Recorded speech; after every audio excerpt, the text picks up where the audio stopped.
Don't just follow us on the socials. Call or text the show. You bring the energy, he'll do the rest. Martinez Company, powered by Sports Radio 102.9 The Game. You're going to hear it right here. The show starts now.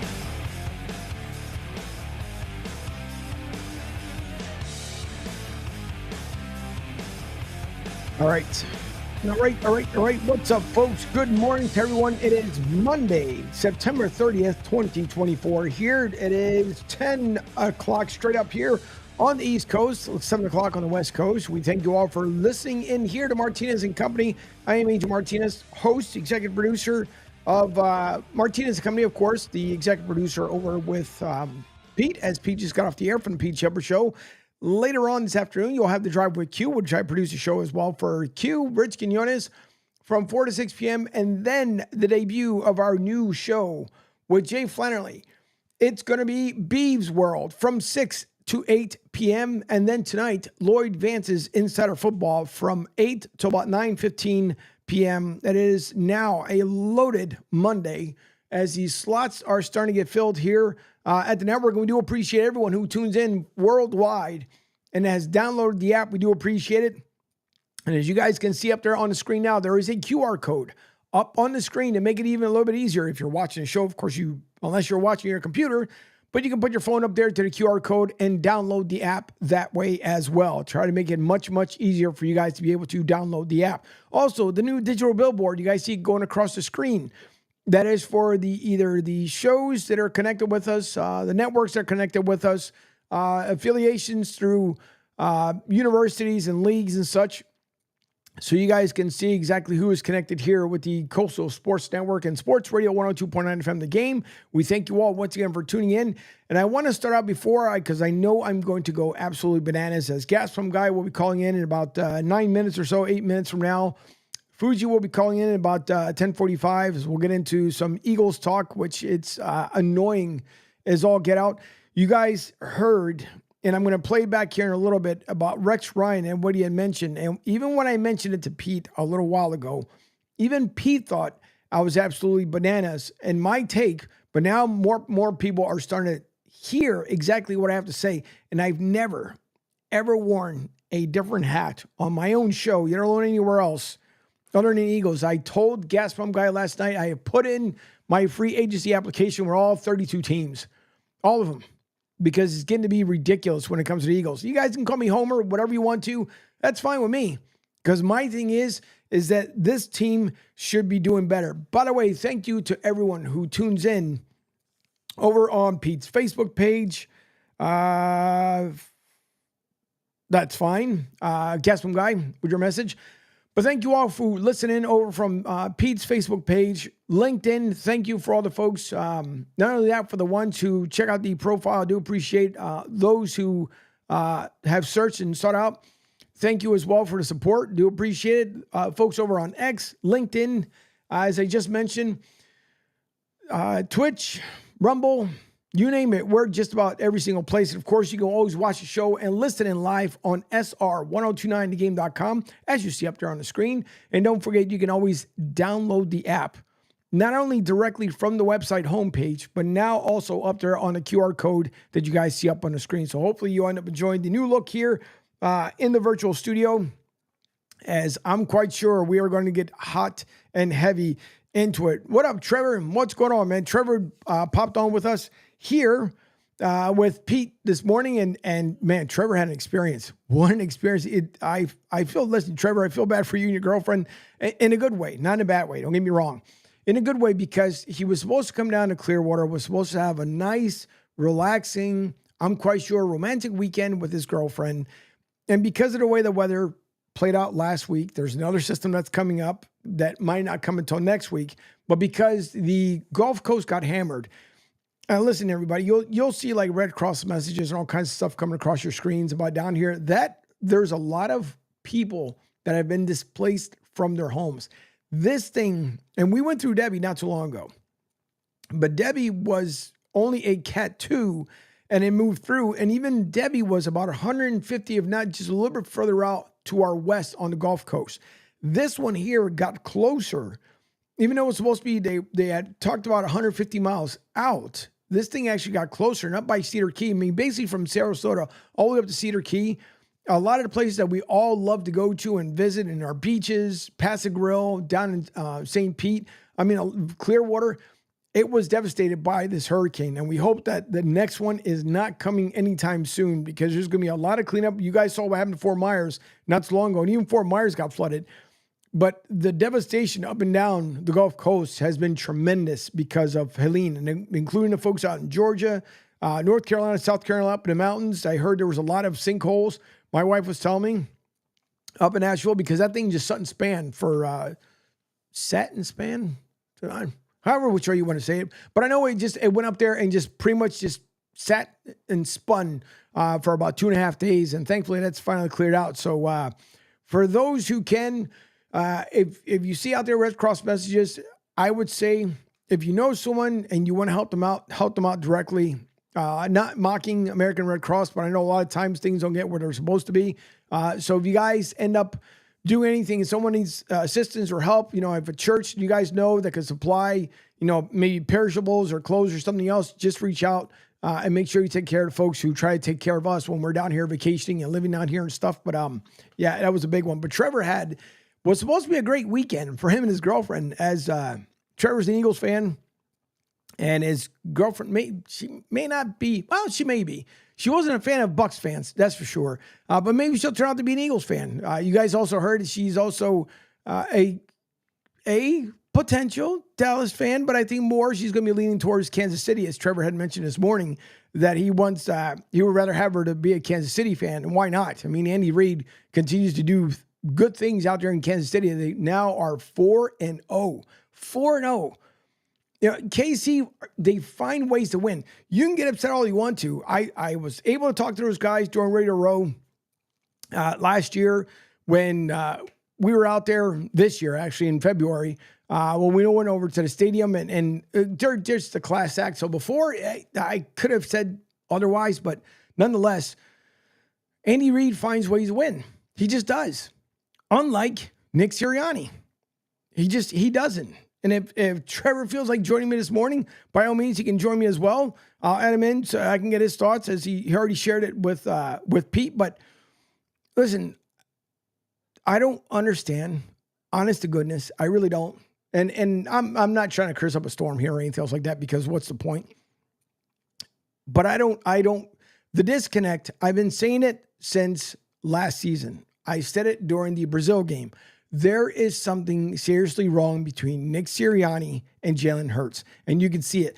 Last year, the whole thing about him supposedly being sick, and then he decided to charter on to another plane just because, he felt sick, and then only come to find out that it was just, he was completely disconnected from this team. You can see it all over again. And every week it gets to be more and more. Now, I put out a tweet yesterday, which I know people don't pay attention to the stuff I put out there, but that's fine. I like to amuse myself.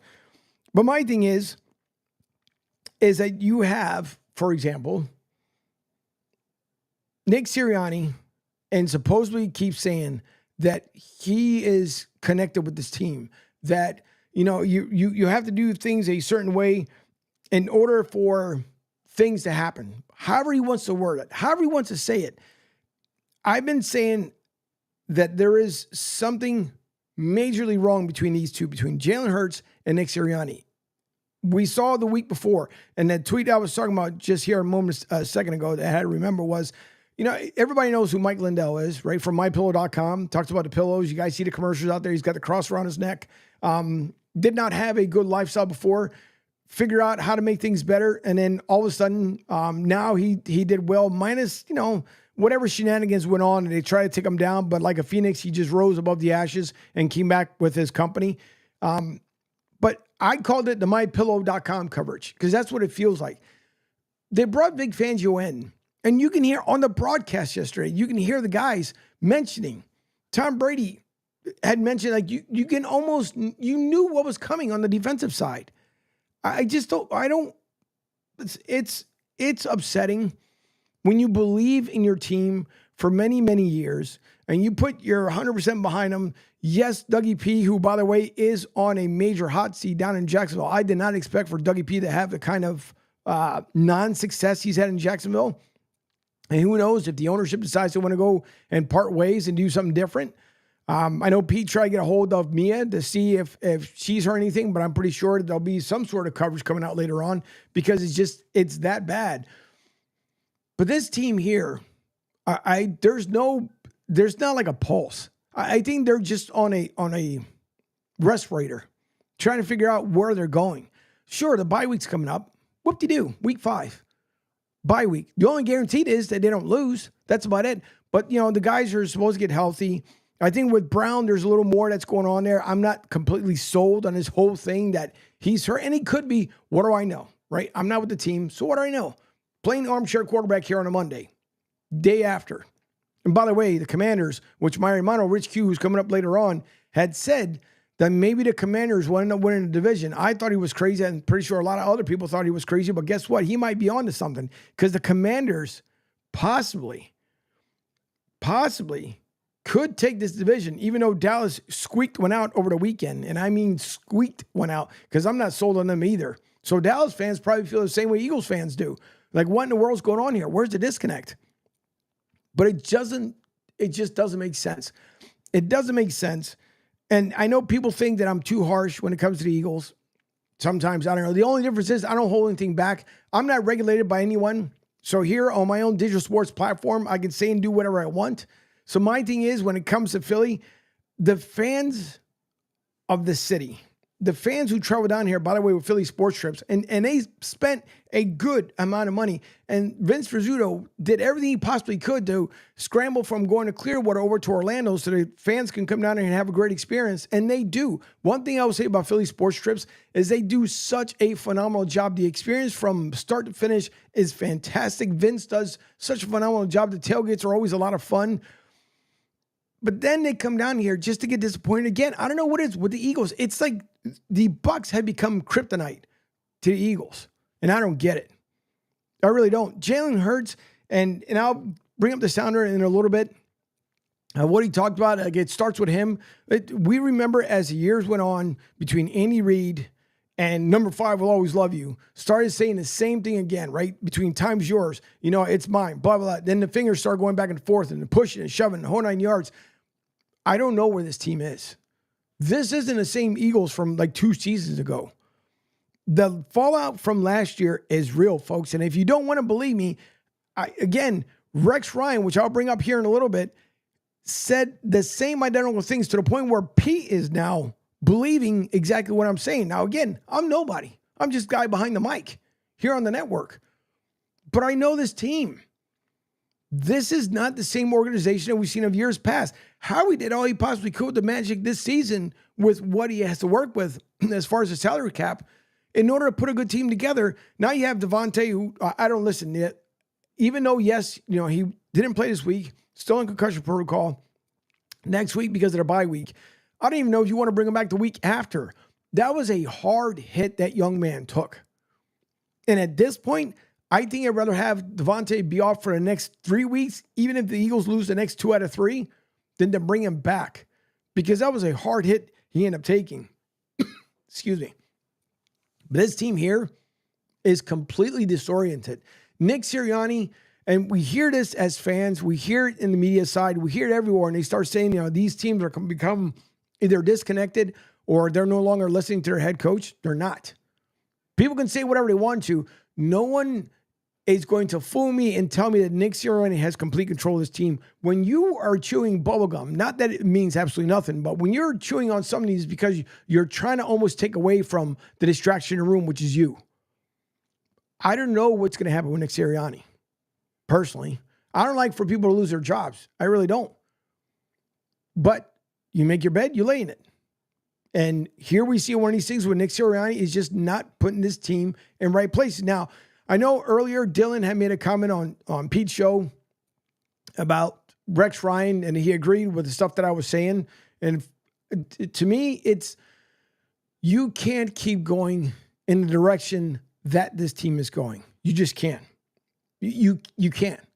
There's no I don't even know what to call it. There's no gas and there's no pedal to even put your foot on the pedal to hit the gas to go through the combustible engine to make this thing go. I've never seen this team as bad as they were. 21 straight points right out of the gate by the Bucs. 21. And not taking anything away from the Buccaneers, too, because they've been doing well with Baker Mayfield. You even heard Tom Brady, sing praises about Baker Mayfield. And who knew, by the way, I had no idea until we were hearing a broadcast yesterday that he almost became a Chicago Bear. Imagine that. Maybe he would have won one with the Bears instead of Tampa, but that was interesting on that take. I had not a clue that it was one of his choices, but eventually he came down here. His son was closer because they were in Miami. So, hey, listen, he lived on Davis Island. By the way, Davis Island, who took a hard impact as well, but he lived there, had his great time out on Davis Island. This team is completely on an island by themselves. I just don't know. Sure, there's players that are banged up. I get it, but it's always the next man up. Always, no matter what it is. It's always the next man up. If you bring guys in from the practice squad, they brought in Campbell yesterday, and he stepped up some. Saquon Barkley can't run the ball all game long. Or, God forbid, we don't want to see him on the sideline again. But I'm pretty sure Giants fans are either happy that he's doing well and even better that the Eagles lost. I don't know. But Saquon can't do everything. Jalen Hurts continues to stay in the pocket. Or scrambles around. Stop. You're not Houdini. Just stop. Throw the ball away. Trying to make something out of nothing is absolutely insane. That's like people when they have a lot of times on their hands and they go and they find this and they're trying to find something. If you go looking for something, you're not going to like the results because you're going to find something that's not there. That's Jalen Hurts. He's like the person that has all this time on their hands and they want to bring up a fight with somebody and then they bring something up that has nothing to do with anything. That's where he's going right now. Jalen Hurts has either lost this O-line or he's lost himself or I don't know what the heck is going on. All I know is this bye week will probably do the Eagles somewhat good, but the schedule doesn't get any easier. Browns, they're still giving teams a hard time. They may not be in the best position ever, but this schedule doesn't get any easier. I just don't know what's going to happen. And I know it's not Jeffrey Lurie. The only time I've ever seen him get rid of somebody, and that was 3 games left in the season, was with Chip Kelly. Is he going to keep Nick Sirianni here? Does Kellen Moore go from OC to now head coach, interim head coach? Could possibly happen. I thought he was going to become the head coach. But for whatever reason, Jeffrey Lurie, Howie, both said, nope, Nick's our guy. I would have loved to, like we always say, to be a fly on the wall, right? On that plane, on the ride back, in the air, back to Philly. I would have loved to have known what it was going to be like. Because, again, you look at something that's absolutely nothing, and I can't stand what's going on with his team. I want to bring up, because I know Mike Fuji is going to be calling in here. I'll have him here on standby for a second, but I want to bring up because of, again, something that Rex Ryan talked about, but I had talked about this earlier, and everybody just thought, I don't know, maybe I was smoking something or I had no idea what I was talking about. But I want to bring up here the comments by Rex Ryan. I mentioned this at the beginning of the season, after week 1, and now other folks are starting to see this as well. Here's Rex Ryan on Get Up earlier this morning. He can't hide it. He can't hide it. To me, I think there's a disconnect. I saw it all last year at the end of the last season. Mm-hmm. I thought there was a disconnect with the head coach and the quarterback, certainly. He's just not – he can't hide it anymore. And what is it? Man, I think there's something personal there, too, is what it looks like to me. And, obviously the play – I don't think the quarterback, I think this young man's not playing with anywhere close to the confidence we saw him playing with. You're going to tell me about Shane Steichen, and you're so right.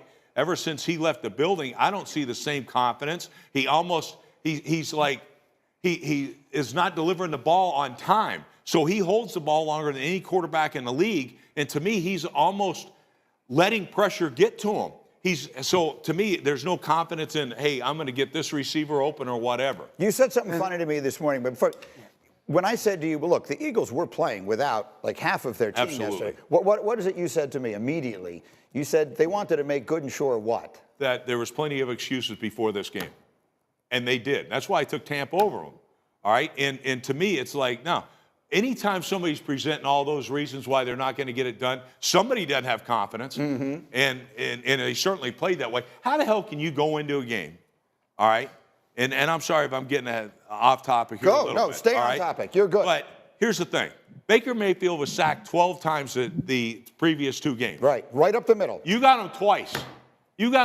What happened to this damn vaunted pass rush? All right? Like, Baker Mayfield converted. He was part of 20 first downs, the highest in his career. You did nothing to disrupt this guy. Yeah. Nothing. And sometimes the team, I think there's a bigger concern here. I think you got way too many independent contractors and nobody playing as a damn team. That's the problem with the Eagles. What Rex Ryan said there, I had mentioned in week 1, minus the independent contractors. That's the only difference between what Rex is saying now to what I said over 4 weeks ago.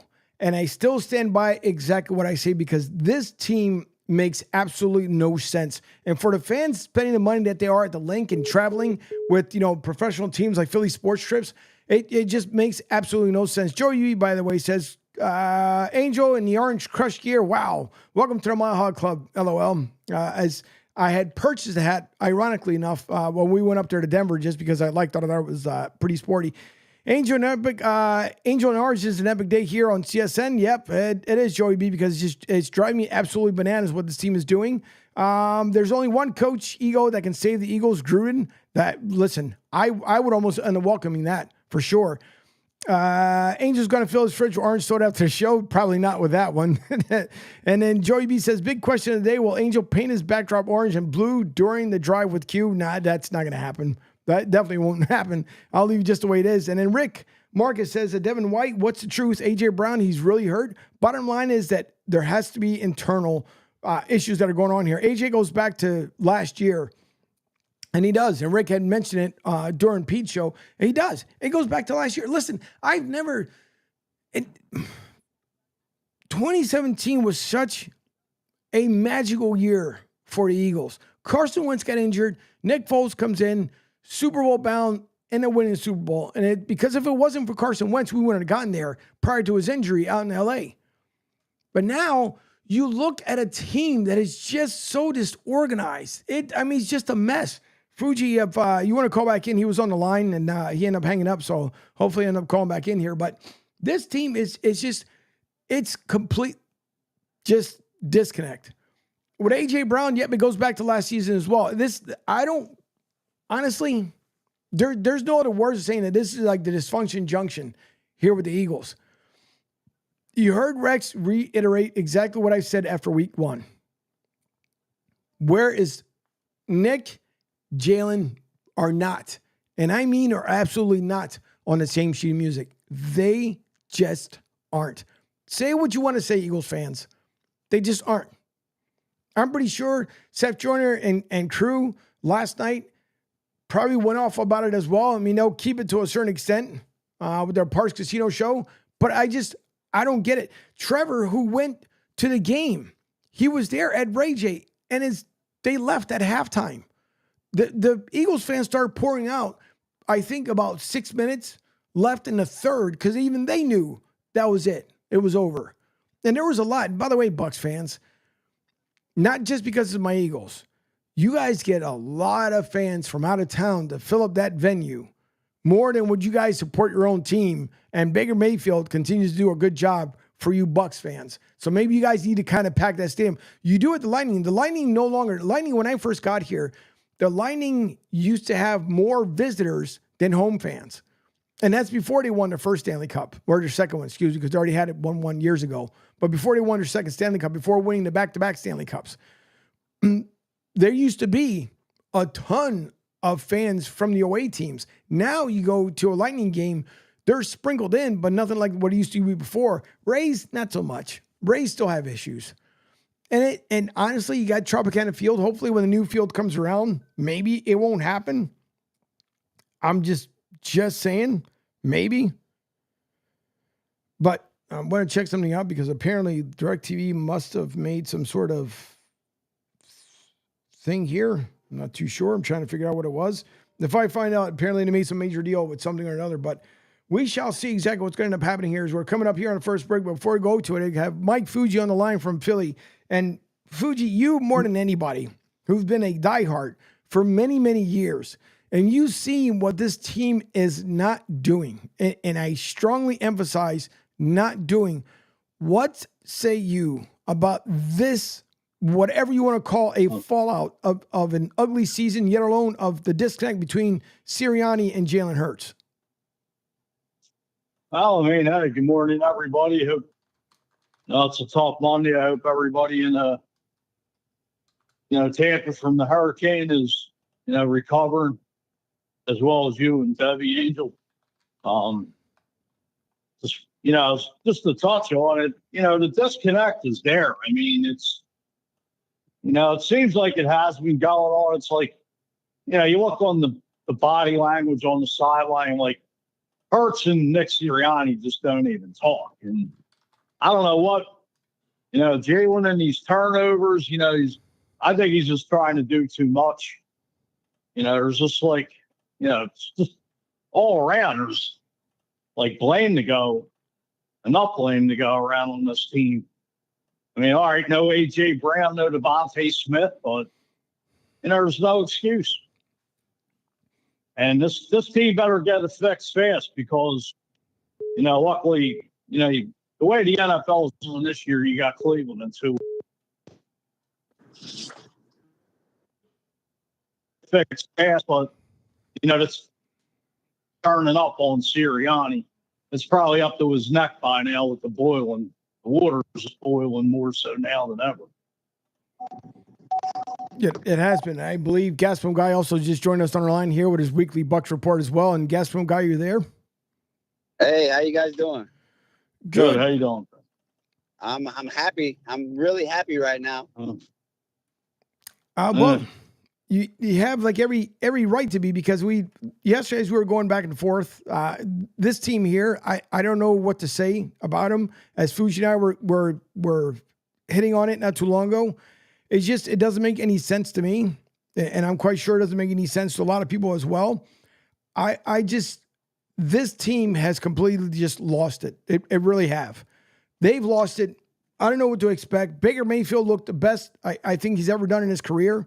You had heard about the 21 first downs that he made. What's your take from yesterday's game there, Gaspam Guy? Well, first off, I'm glad we had Vea back in the lineup. I mean, that made a huge difference. I mean, you guys weren't running. Barkley would get some runs, but the offensive line wasn't holding up with the big bust in the middle right there, Vita Vea. So I think Sirianni's lost the locker room. I don't think these guys want to play for him, and it shows out on the field. I mean, the heat and everything and all the humidity, that had to play a part in it, because by the third quarter, everybody's hands were on their hips, and it's like they kind of gave up, but they didn't really want to give up. No, you're right. I don't know if you were going to keep adding to there, but you're absolutely right. This team here, it's just, I've never seen it as bad as the way it is right now. I've just never seen it. I'm completely at a loss for words to even describe this idiotic team of the way they're playing right now. And I've never been super critical like a lot of fans do in Philly, but at this point here, there is a complete disconnect with this entire team. Completely from start to finish, and not taking anything away just because you had Mike Evans, you had Godwin. I mean, you had the Bucks making plays the way they should have. Again, you hear the next man mentality coming up, and there's just nothing there. This team absolutely stinks. Period. It's the best way to put it. It absolutely stinks. But again, yesterday, Baker Mayfield, big day. We all heard. Tom Brady talked about it during the broadcast. There was just so much stuff that should have gone right for the Eagles. Look from the week before, obviously when they played New Orleans, and everybody thought they were going to do well when they played New Orleans. But again, this has become, Fuji, and correct me if I'm wrong, this is like when Andy Reid at the very end of his tenure in Philly, when you didn't know which team was going to show up. And we're right back to Philly with the same exact nonsense, is that which Sunday and which team is going to show up. Oh, it just seems like playing in Tampa the last 5 meetings. I mean, Todd Bowles owns us, just his defense or whatever he has over Jalen Hurts. I mean, Tampa's 4-1 in the last 5 meetings, and it's like, Tampa just brought it, and whatever's going on that he has over Jalen Hurts is working, because it's just like I said, it's a house of horrors playing in Tampa. But besides all that, this team is just, there's, like I said on, Pete Show, there is no cohesiveness. There's a disconnect, and I don't really know where the hell to begin with this team. It's like Vic, the D-backs are playing 10 yards off the ball, and it's just, it's just inconsistency all around. And I don't know if it's just going to get worse before it gets better, or something has to give. Something has to. And the problem is what's going to end up giving. That's the problem. I mean, I don't know how much longer the Eagles are going to keep up with Nick Sirianni. It's nonsense. I mean, yesterday he showed up at the press conference. You can just tell. It's almost like when when you've done something so bad at your job, it's like, all right, I may have gotten away with something small, but this is bigger. And I'm probably have one foot out the door and the other one's not that far behind it. And you can kind of see that yesterday with Nick Sirianni. Jalen Hurts and Nick are not on the same page, period. And honestly, I'm done with the whole Big Dom experience. I don't care. I know Philly fans absolutely love it in Philly. I can care less. No. Honestly, I'm just done with why he's got to be on camera every stinking game. I've never seen someone that have to have just being next to him like a shadow back and forth. But his team is it's so upsetting. It really is. And like I said, I'm really trying to hold back as far as like how I really want to open about this team, but I'm not going to be that homer. There has to be a change. There has to be. I don't know what kind of closed door office will happen in Philly today. Who knows what Nick Sirianni is going to see on a post game, Monday conference. And I'm pretty sure a lot of it's going to be like, we should have done better. We should have been better, blah, blah, blah, this, that, and the other. Don't use excuses. I don't want to hear because you have all these injuries. You find a way to win a game. It's like going out to war. You find a way to win the war. You don't go to war and tell the enemy, listen, we're losing. Can you guys cut us a break for a second and we'll regroup and then we'll come back like a week later and we'll figure this out? No. You go out there and do what you're supposed to do. But see, I got a gas room guy. See, everybody's talking about all the injuries that Philly had. I mean, the Bucs were pretty bad at injuries too in the secondary, and even on the offensive line. But like you said, next man up. They proved that, hey, we're here to play. You know what I mean? It's like their line didn't want to block. I mean, Jaden was back in the backfield. He was moving around the whole time. I think there's like one play where he actually had some time to throw the ball. But other than that, either the rush was getting to him or just the 4 men up front were getting to him. It's like they couldn't hold him back at all. Nope, not at all. No, I mean, Jalen Hurts being sacked 6 times, and you look at time of possession. Tampa had the ball 36 minutes, to 23. I'm like, that's a big 13-minute difference in the game. Just, first downs 29 for Tampa Bay and 16 for the Eagles. It's just, there's just so much. Jalen Hurts said, it starts with him, but how much are we going to hear that? We heard that from Andy Reid for years. It starts with me. I got to do a better job. Correct. It's put up or shut up. And I've been a big proponent of Jalen Hurts, but it's just starting to, it's very concerning with him just turning with all these turnovers. It's pathetic. And, so many, in the grand scheme of things, it's just going to, the bottom's falling out. And I think Sirianni's it's just a matter of time that this team just keeps playing like this. And, we talked about this in the offseason, Angel, that, going into the new season now, Sirianni was going to be on the short leash. Yeah, but you got to, at this point, though, Fuchs, you got to, and again, listen, folks, and thank you all for tuning in as we are coming up here at the bottom of the hour. You're listening to Martinez Company. I'm Angel Martinez, executive producer, CEO here of Sports Radio 102.9 FM The Game, along with the Coastal Sports Network. We thank you all for tuning in via LinkedIn, Twitch, YouTube, Facebook, Rumble. Thank you all, especially the folks over LinkedIn. I do appreciate everyone that checks out the show and also for visiting the profile and stuff. Don't forget, you can download the app directly from the homepage at sr1029thegame.com. And if you're watching on your computer screen at the office, you can now go up on the QR code right on the screen there, and you can download the app that way as well. It'll take you directly to a link over to the app where you can download it. And again, we do appreciate it. No, listen, it gets to the point, and I know I can only imagine what it's like back in Philly radio, where a lot of folks are just upset. I know the week before, this is why.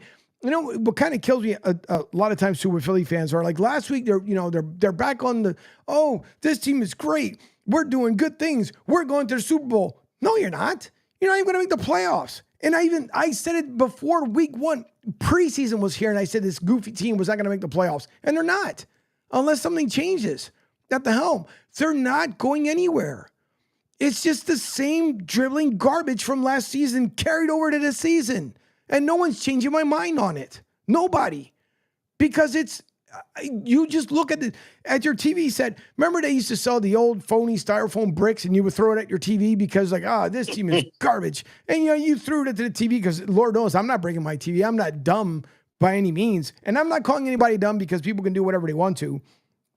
But my thing is that I'm not breaking my TV set just because of what this team is doing, what they're not freaking doing. But it gets to the point where it gets frustrating with this team. It doesn't make any freaking sense.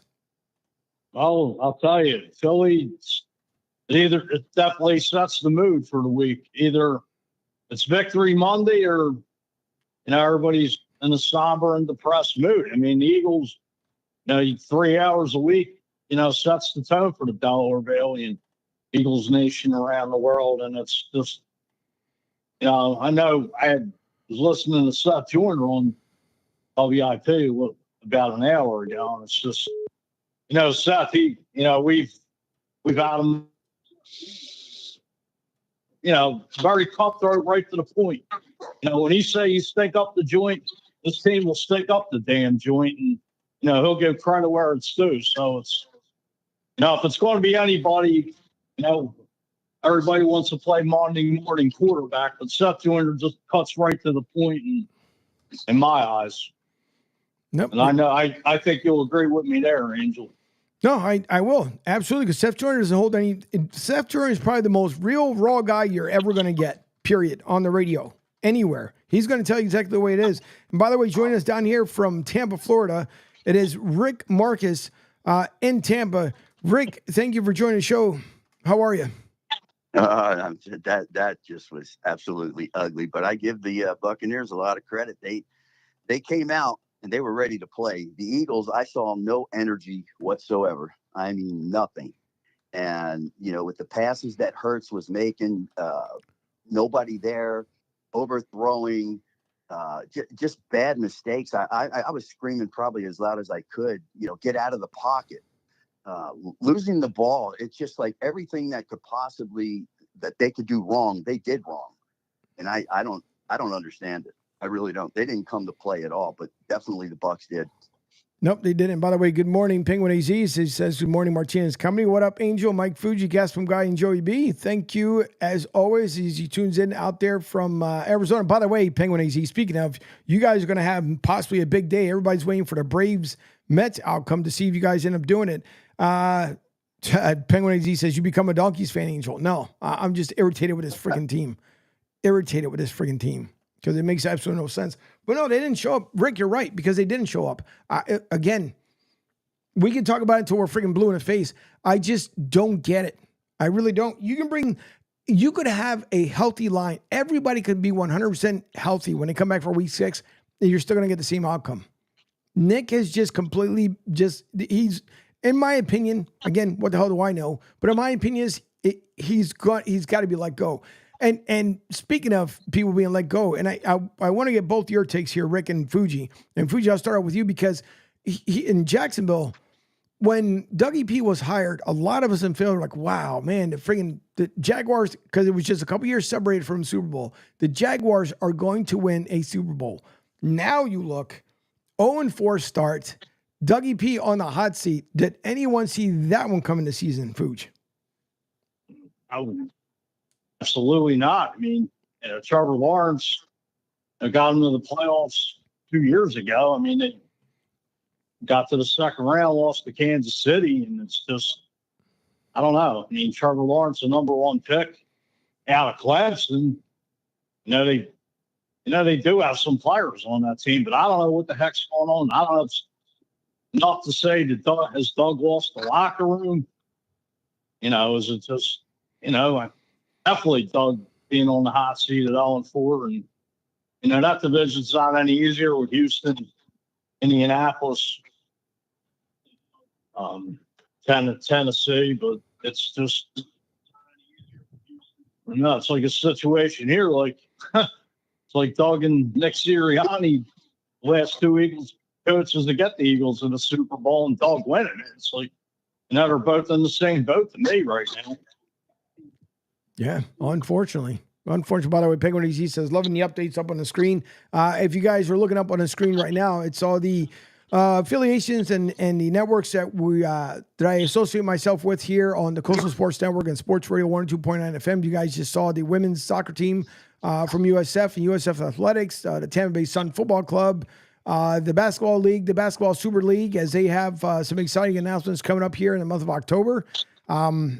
So thank you for the ones that are checking it up there. And then, of course, at the top right of your screen there, depending if how you're looking at it, for some folks, maybe the top left, there is the barcode or the QR code, and it's up there where you can now just scan your phone up there to the QR code and download the all-new digital sports app. So thank you, Penguin AZ, for noticing. I do appreciate it. But Rick, I know I haven't gotten your take either from Dougie P, but again, Jacksonville should have been a lot better off than what they are right now. And I know a lot of people had blame, I guess, Trevor Lawrence for it, but now you got to take away the focus from Trevor Lawrence and maybe put it directly on Dougie P. Yeah, I look at these coaches nowadays. I'm old school, and a lot of these coaches seem really soft. These players get a lot of money. I remember calling into a show in Philly a few years ago when Wentz was on the team. And I said, I don't understand when the Eagles keep losing and, they keep Carson Wentz in the game. Why is it that they keep him in? And they said, it's all about money. And I thought, well, if you take the combined money for the whole team, put that together, plus the fact that, you're getting a loss every week. I mean, where does this thing end up? Where does it stop? That's just it. Where does it? Because again, you're responsible no matter what. The same way like yesterday, these guys get paid handsomely. Yet you mean to tell me that you have to remind them to stay hydrated? Like you should, even when I lived up north, I was the same way too. Water's my favorite go-to, number one. Always, all the time, especially down here in Florida. How is it that you have, that's another thing with Sirianni. He's talking about that, the guys were getting IV bags prior to the game, this, that, and the other. Why aren't you hear guys about these healthy workouts. Oh, I have a cucumber. I have an avocado. I have this. How about the fluids? Where are the fluids? You can eat healthy as you want to, but you need fluids in your body, especially when you come down here to Florida, because the humidity here is always at 1,000%. Like it doesn't cool down here until just about after hurricane season, when we'll finally start getting to about 89, 88 degrees. And in February, we're right around the 70s for about 3 weeks, and then we're right back at it again, which I have no complaints because you have to pay the price down here in paradise when it comes to the hurricanes. But other than that, when you come down here, you should know. Bucks players know this. Any of the Florida teams, you come down here from out of state to play for these college teams, you know it as well. So it was like the excuse after excuse after excuse. I get tired of excuses. I really do. I listened to Avante Maddox afterwards, and he said, well, I kept cramping up. Well, you know what? Maybe you should have taken some advice for, I forgot who it was, with the pickle juice. Yep. Maybe you should have brought pickle juice with you. Yeah. That's great analogy. Yeah. That's what Andy Reid did years ago. Had him drinking pickle juice. Who would have known that pickle juice had all the fortified flavors that you need not to cramp up? But yeah, you should have. I mean, you could have went to Publix, grabbed a couple of jars. Go ahead, Fuge. I was going to say, great point, Rick. I mean, it's, you go back to the 2000 opener against Dallas. I mean, the team was dehydrated week one. Dallas hot as hell. And, they did drink the pickle juice, which, kept them all hydrated in that game. And, as you say, the sodium or whatever's in there just keeping their electrolytes up and stuff like that. I love Brandon Graham, and I saw even him after the game, and he was smiling and having a good time. I don't even understand how these guys aren't pissed off that they lost. That doesn't really click with me. No, me either. And I didn't want to talk to anybody after the game. Agreed. Yeah, it's the same way, and that's why I keep saying I'll revert back to. I mean, the Chicago fans are just as harsh on the Bears, and the Bears found a way to win yesterday. And by the way, it doesn't. I think still, and I'll keep saying it. The problem is Chicago is Justin Fields lost his first game yesterday as a Steeler. Started out the gate 3-0, now 3-1. The problem is not your starting quarterbacks. Your problem, Chicago, continues to be Matt Eberflus.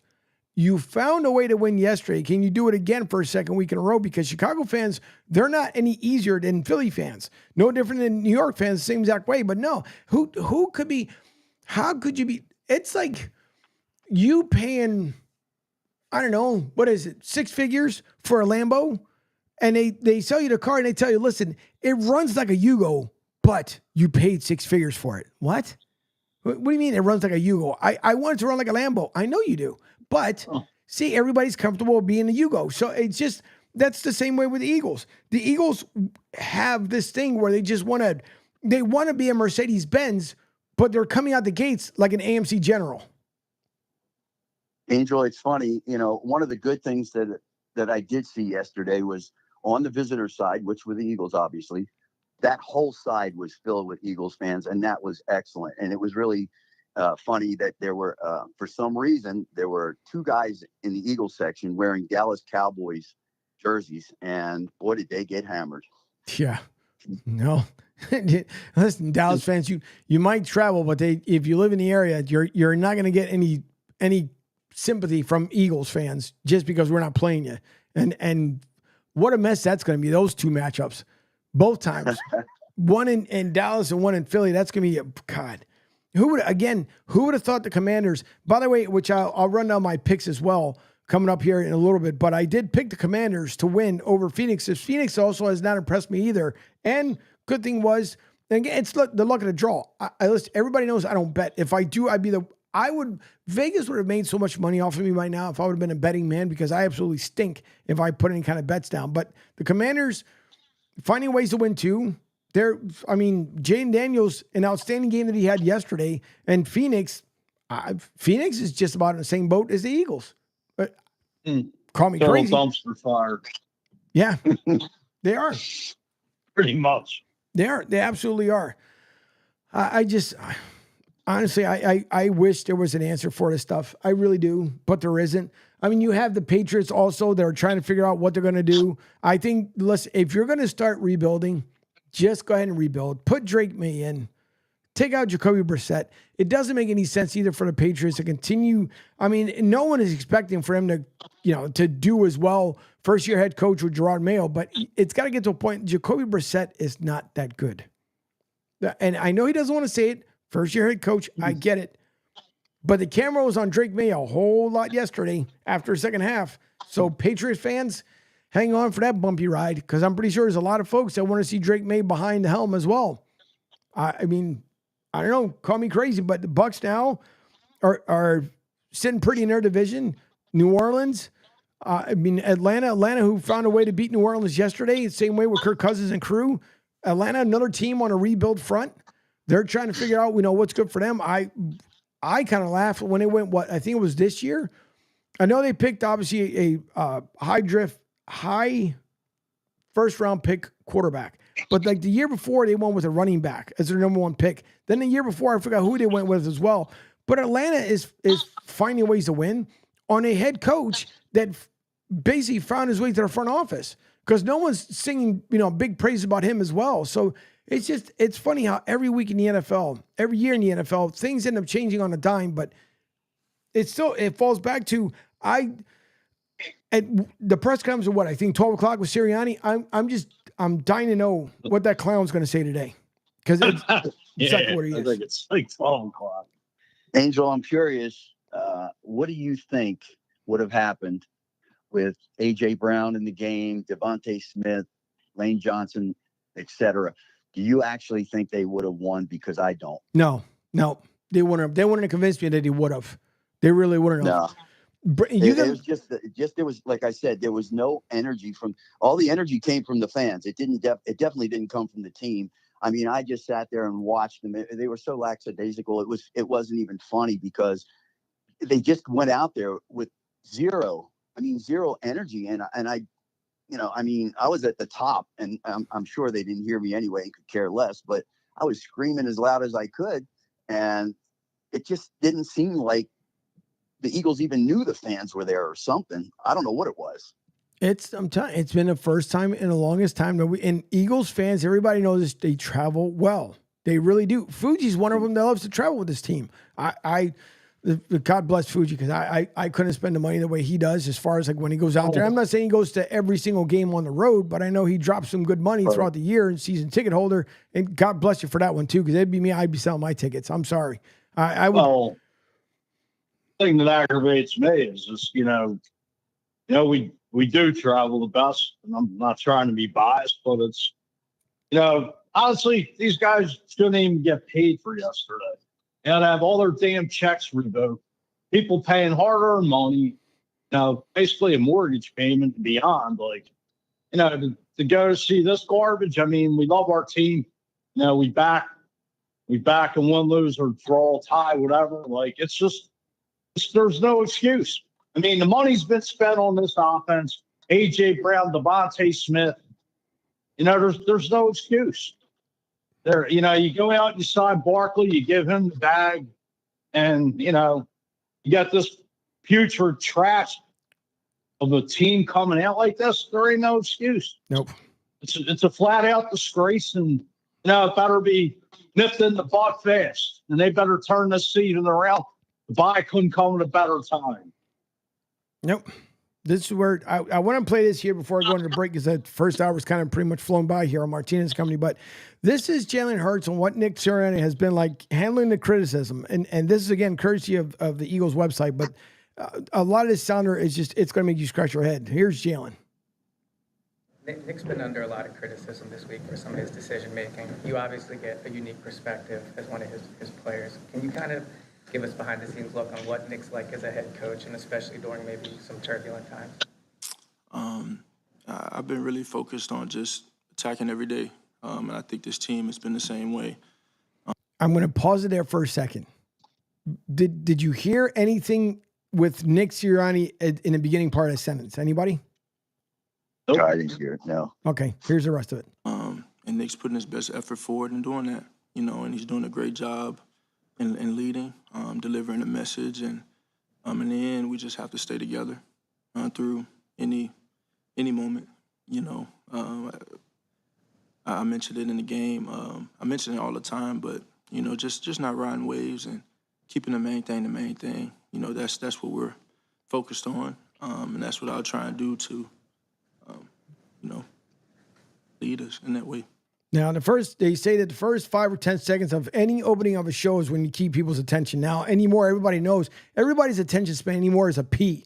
Like, you have less than 1/10 of a second anymore to come across, unless you're half naked somewhere and doing something ridiculous. Other than that, it just doesn't make any sense anymore the way people in their attention span come across. But if you listen to that first 5 seconds to Jalen Hurts, it's almost like I'm going to throw Nick's name in there, but I really don't want to throw Nick's name in there because there's nothing that says I am confident in standing behind my head coach.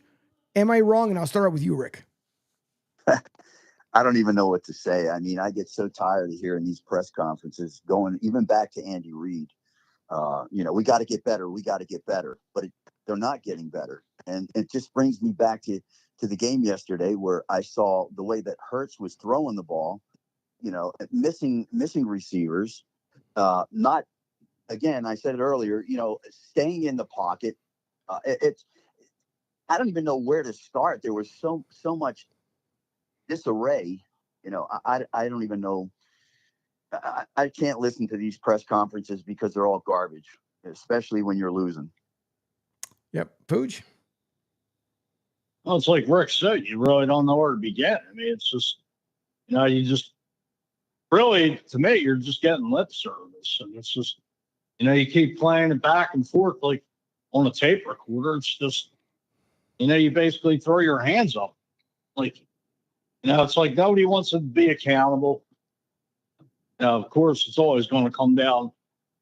The last straw is always going to fall on either the quarterback or the head coach. But it's just, a couple of weeks ago, I want to go back to the Atlanta game. They were saying the next Sirianni in his press conference the next day, and after they lost to Atlanta in the locker room, I don't know, Jalen did this kind of speech where supposedly the message got across. Sirianni asked if he talked to the team, and he was like, no, he believed Jalen addressed it, as best as he could. And I guess Sirianni just left it alone. But I don't know. I don't know if it really makes any sense. But I don't know. It just seems like, Sirianni is losing or has lost the locker room. He has.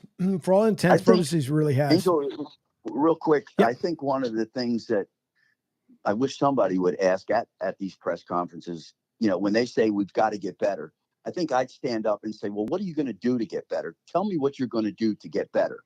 How are you going to correct that problem? How are you going to correct? Are you going to bring in another player? Are you going to sit somebody down? What is the story with these other players that aren't playing? Let's be straight up front and let's get it out and find out what the hell is going on, because there's obviously a problem. There's no question in my mind there's a problem with the organization, and they just don't want to talk about it. And as long as they have that stuff going on, all it's going to do is continue to escalate, and there's going to be bigger problems. And hopefully this isn't the beginning of what happened last year with a losing streak again. But sometimes they're on, sometimes they're off. It doesn't make sense to me, but we'll just have to wait and see. We got a bye week. It's, in my opinion, it's too early, but, I want to see him get back on the horse as quickly as possible. Rick, you touched on something there, and I was thinking about this, as we were talking to Angel. And the thing of it is, now I don't want to push the panic button now, but, you get into it about benching a player, and I really don't want to go here or, make something of nothing. But, if Jalen continues to, just turn the ball over, I mean, does anybody see Hurts just being benched, to clear his head, and starting Kenny Pickett, which, honestly, I don't want to see Kenny Pickett in there. But, it's times, hey, the player needs to step back and, rethink and find his confidence, because Hurts, to me, just doesn't looks miserable as all hell and has no confidence out there.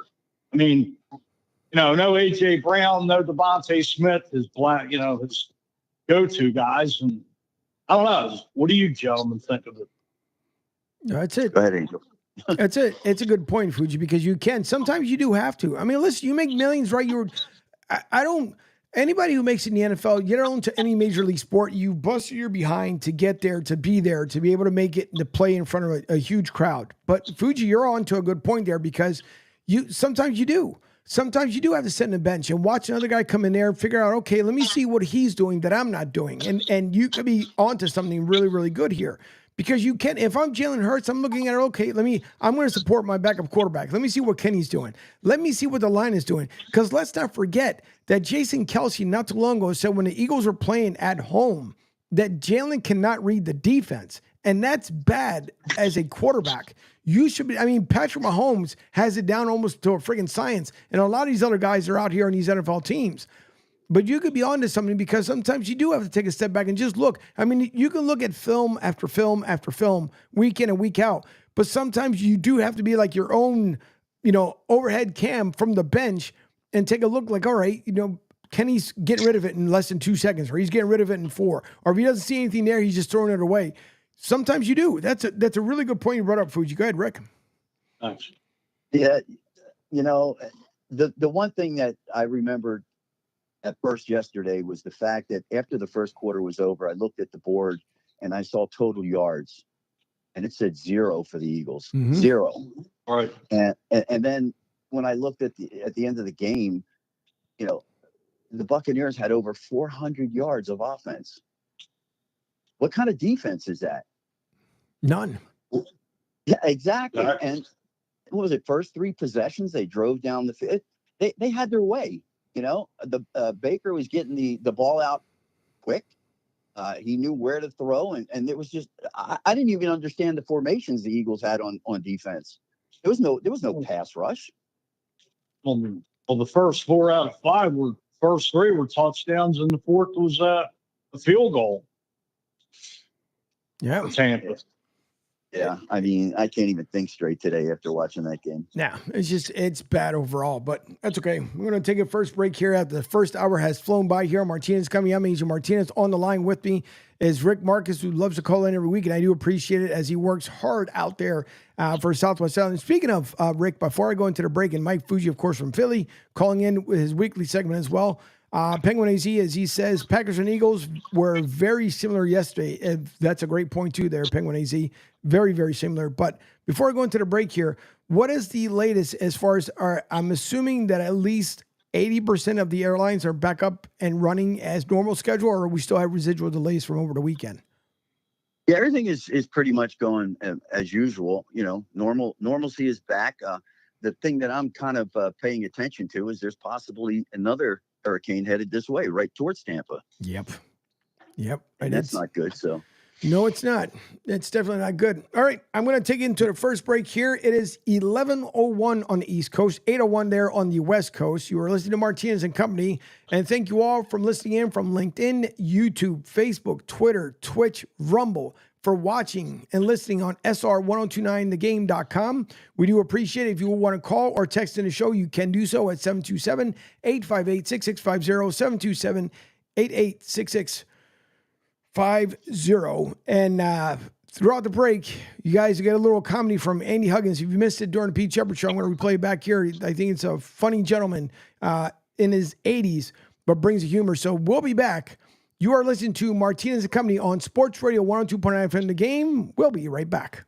Hi, folks. This is Gerard Moynihan of Moynihan Lumber, and I would like you to know that our company has been selling Anderson windows for over 60 years. See the complete line of Anderson windows at any of our 3 locations in North Reading, Beverly, or in Plastown, New Hampshire, or at MoynihanLumber.com. What's up, Southwest Florida? Jim and the Beef Guy here. Fort Myers, we answered your call. We're pumped to announce the opening of our second location. It's on 41 just north of the Edison Mall. And guys, nothing's changed here. The beef, the sausage, the breaded steak, our Maxwell Polish. Now serving you in 2 locations, Fort Myers and Bonita Springs. And don't forget, if you're having a party, check out our catering menu. Hey guys, when you're at the counter, don't call it gardenia. It's pronounced Chardonnay. Phil Castanetti Sports World in Saugus, Mass. is New England's place to buy or sell the finest in sports memorabilia. For over 35 years, Sports World has offered the finest in sports collectibles. Don't miss the return of the legend, former Bruins goalie Tim Thomas. Tim will be at Sports World on Saturday, October 5th from noon until 2 p.m. Tim will be signing and taking photos. Prices vary, so don't miss this awesome event. Saturday, October 5th at Sports World, 184 Broadway in Saugus, Massachusetts. Call 781-233-7222 for more information. Sports World in Saugus. Be there. Ion Tampa Bay is the latest news, weather, and traffic for Pinellas, Pasco, Ellsboro, Hernando, and surrounding communities. Stay connected on X, Facebook, and their website, iontp.com. Ion Tampa Bay keeps you informed on breaking news as it happens. Southwest Florida's newest game in town. Sports Radio 102.9 The Game, powered by Ion Tampa Bay. We'll be right back. Thank you. I started walking towards the stage 3 comics ago. 40 years ago, when I started doing stand-up, everyone told me it was a great way to meet women. We'll see. I joined a dating site for people my age called Carbon Dating.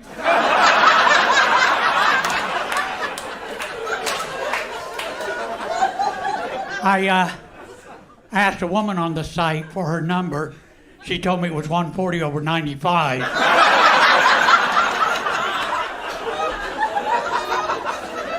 The great thing about dating a woman my own age, I don't worry about meeting her parents.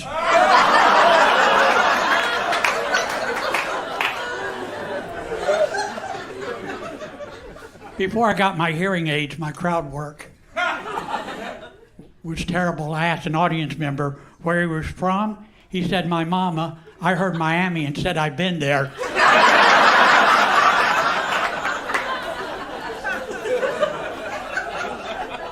Recently, my Uber driver was from Egypt, and when I got into his car, he was talking over a phone in Arabic, only I didn't see any device, so I thought he was talking to me, using syllables I didn't recognize.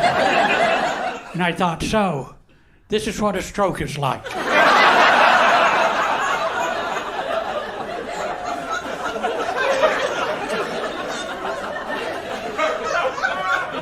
I've become clumsy in my old age. Anybody ever drop their phone in the toilet?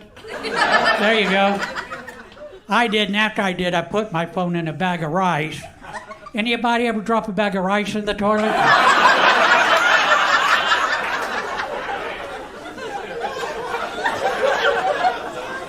I took a quiz on Facebook called, What's Your Spirit Animal? I got extinct.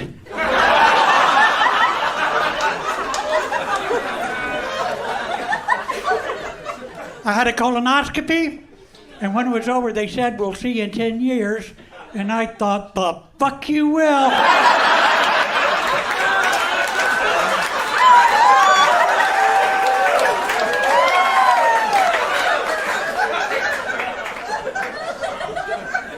I tried using that face aging app. They said, nah, you're good.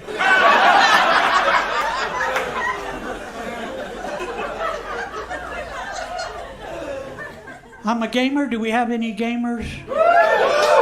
What's your game? Rocket League. I'm sorry? Rocket League. Rocket League. Tic-tac-toe.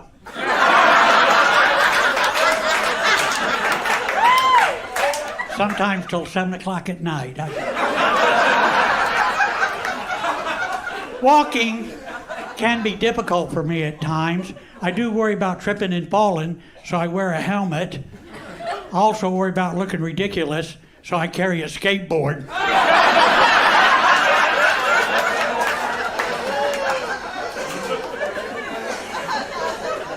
I used to smoke cigarettes. I was a heavy smoker. I would even smoke when I went jogging, which is stupid, of course. So I quit jogging. I love smoking cigarettes. I'd smoke after sex. I'd smoke during sex. Sometimes I would skip sex and just smoke cigarettes.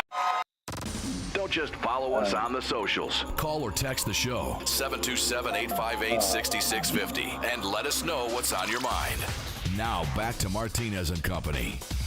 Welcome back. Hour number 2 here at Martinez Company. I am Angel Martinez, host, executive producer, CEO here of Sports Radio 102.9 FM. The Game, of course, all brought to you by Broad Street South. That is the parent company here of CSN Florida, Coastal Sports Network. I am joined by Rick Marcus and Mike Fuji here on the line. And hopefully you guys enjoyed Andy Huggins there that is available on YouTube, as he is a very, very senior man, but it has great humor. And so for folks who don't understand, when he made the joke about, when I asked a lady for her number and she said 145 or 90, it was the blood pressure, for those who didn't get that joke. But hopefully you guys did. As the Eagles also became their own joke over the weekend, as Penguin AZ apparently enjoyed the comedy as well. I'm going to try to bring as much as I possibly can here, different elements to the show to kind of change things up a little bit. I know Rick absolutely loves the commercials. He can't get enough of them, and that's the reason why he did it. Hey, Angel, I just wanted to change the subject just for a second. I got news over my phone here. Unfortunately, NBA player Dikembe Mutombo passed away of brain cancer at age 58. Oh, wow. Wow. Did not see that one. Yeah, Joey B just put it up there too. Rip Mutombo. Unbelievable. Yeah, he put, and Penguin AZ just said it too, apparently, as he coming back from a break. Breaking news, Dikembe Mutombo has passed away at 58 from brain cancer, F cancer. Yeah, you're right about that one, Penguin AZ. Joey B says that Fuji phone call sounds like Fuji upgraded from a burner phone. He did, finally. That's for sure. Everybody heard. If you didn't miss the show on Friday, he kept calling from Metro PCS. I think he finally went to cricket like I told him to. And Joey B says he's been suffering for a few years. Listen, cancer sucks, period. The worst thing ever. Cancer absolutely stinks and sucks. But it goes to show, cancer doesn't care. Cancer is not racist, not gender biased, nothing. Cancer doesn't care how old you are. All cancer cares about is either you beat it or it beats you. So God bless the Mutombo family. That's insane. That's a shame. Unbelievable. Enjoy life, folks. I say it on a daily basis when I wake up in the morning. Be blessed, be well, that you are thankful and grateful by the grace of God. He gave you another day to come out here and do things right, make good choices, and to have a great day. Every day is not going to be a great day, but you hope you make the best of it. Because sometimes we wake up in the morning, and I like to get your guys' take as well. The dumbest things sometimes kind of set you off in the morning. Like, for example, if you're making coffee in the morning and you spill something, oh, it's going to be a terrible day. We all freaking do it. It's not. It's just because we'd hope that it didn't happen. But Rick, I know you worked down there at the airport. Is there anything that kind of just maybe small triggers you like, wow, it's going to be a bad day, but we know it's not? When people constantly complain, especially, when there's a, let's say in the case that we've just experienced, there's a hurricane. Right. They give you plenty of notice and you let people know that there's a possible hurricane coming this way. And then people, instead of changing their plans, which, by the way, with Southwest, there's no fee to change your flights. They come in the day of the hurricane and they're told that the airport is going to close at a certain time, and they get angry with the airlines. Yeah. It's just like lost luggage, for instance. Somebody may say that particular airline lost your luggage and you're responsible for it. But what they don't realize is TSA gets a hold of it first. It goes through a belt system. It could have gotten jammed up with the airport's belt system. It could have been sitting in a pile of other bags that TSA never sent down. So there's a whole different plethora of things that could happen, when it comes to people complaining. And when I just saw the Mutombo thing, it just made me think too, the same way you were just saying, appreciate what you have, because tomorrow's not guaranteed. Nope, it's not. Fuji, I know you get mad when Wawa doesn't have your coffee nice and fresh for you in the morning, but is there anything else that kind of throws you nuts? Well, I mean, just the transportation system here in Philly, it's just, it's just it's a mess. It's like,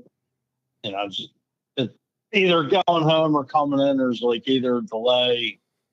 You got to get detoured, get off one stop on the L, get back on another. It's just, it screws you up if you're trying to get in early or, if you're trying to get home. There's really not that much of like, that's to me, but it's just an inconvenience for not just myself, but, thousands of people trying to get to where they got to go.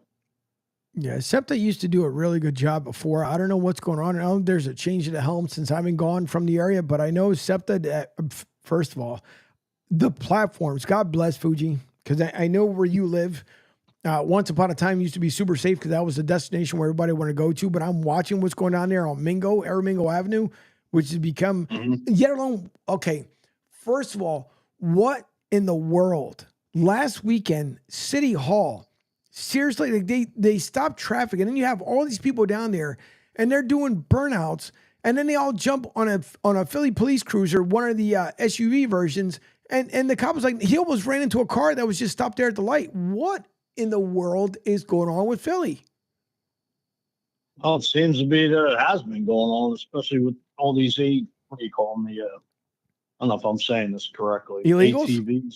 Oh, good. I mean, where that took place is exactly as I'm looking across the street, because I work directly across over there at, from City Hall. And I really didn't see that on the news, but when you sent that to me last week, I mean, now it's just like, no disrespect.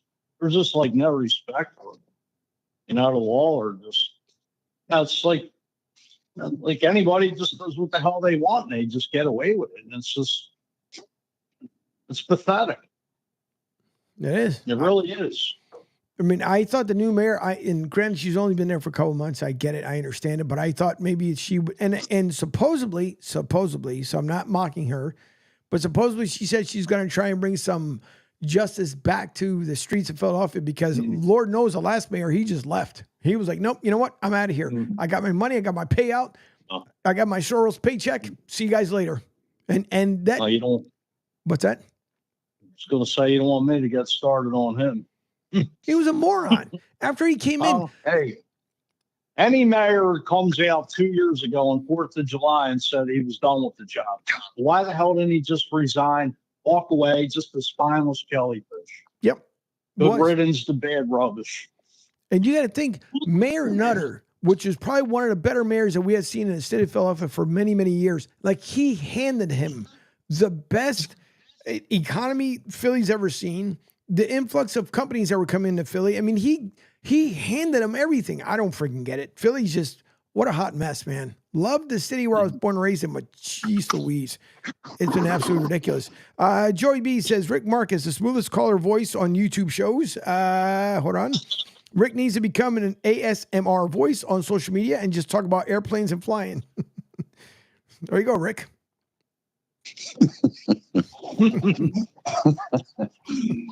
Oh boy, I gotta go see my therapist. That's all right.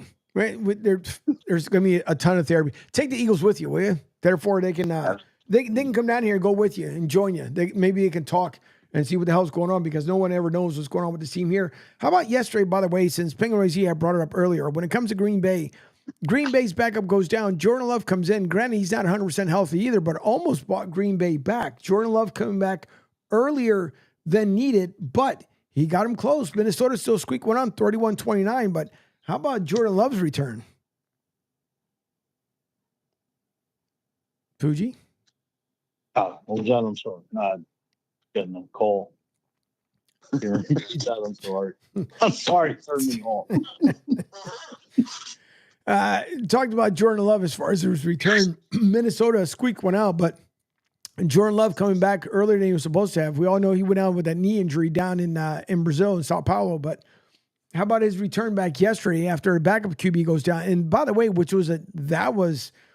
that could have been a lot worse. It was just one player knocked into him and his foot was under, what was it? I think it was one of the linemen, and ended up bending backwards the wrong way. But Jordan Love comes back, almost ends up winning it all for Green Bay. They come up short by 31-29 to tie it, or by a field goal for that matter to win it. But how about the return there of Jordan Love? Oh, when he got hurt in the Eagles game, it was speculation that he was going to be out for the season, coming off that sprained MCL, which I believe it was.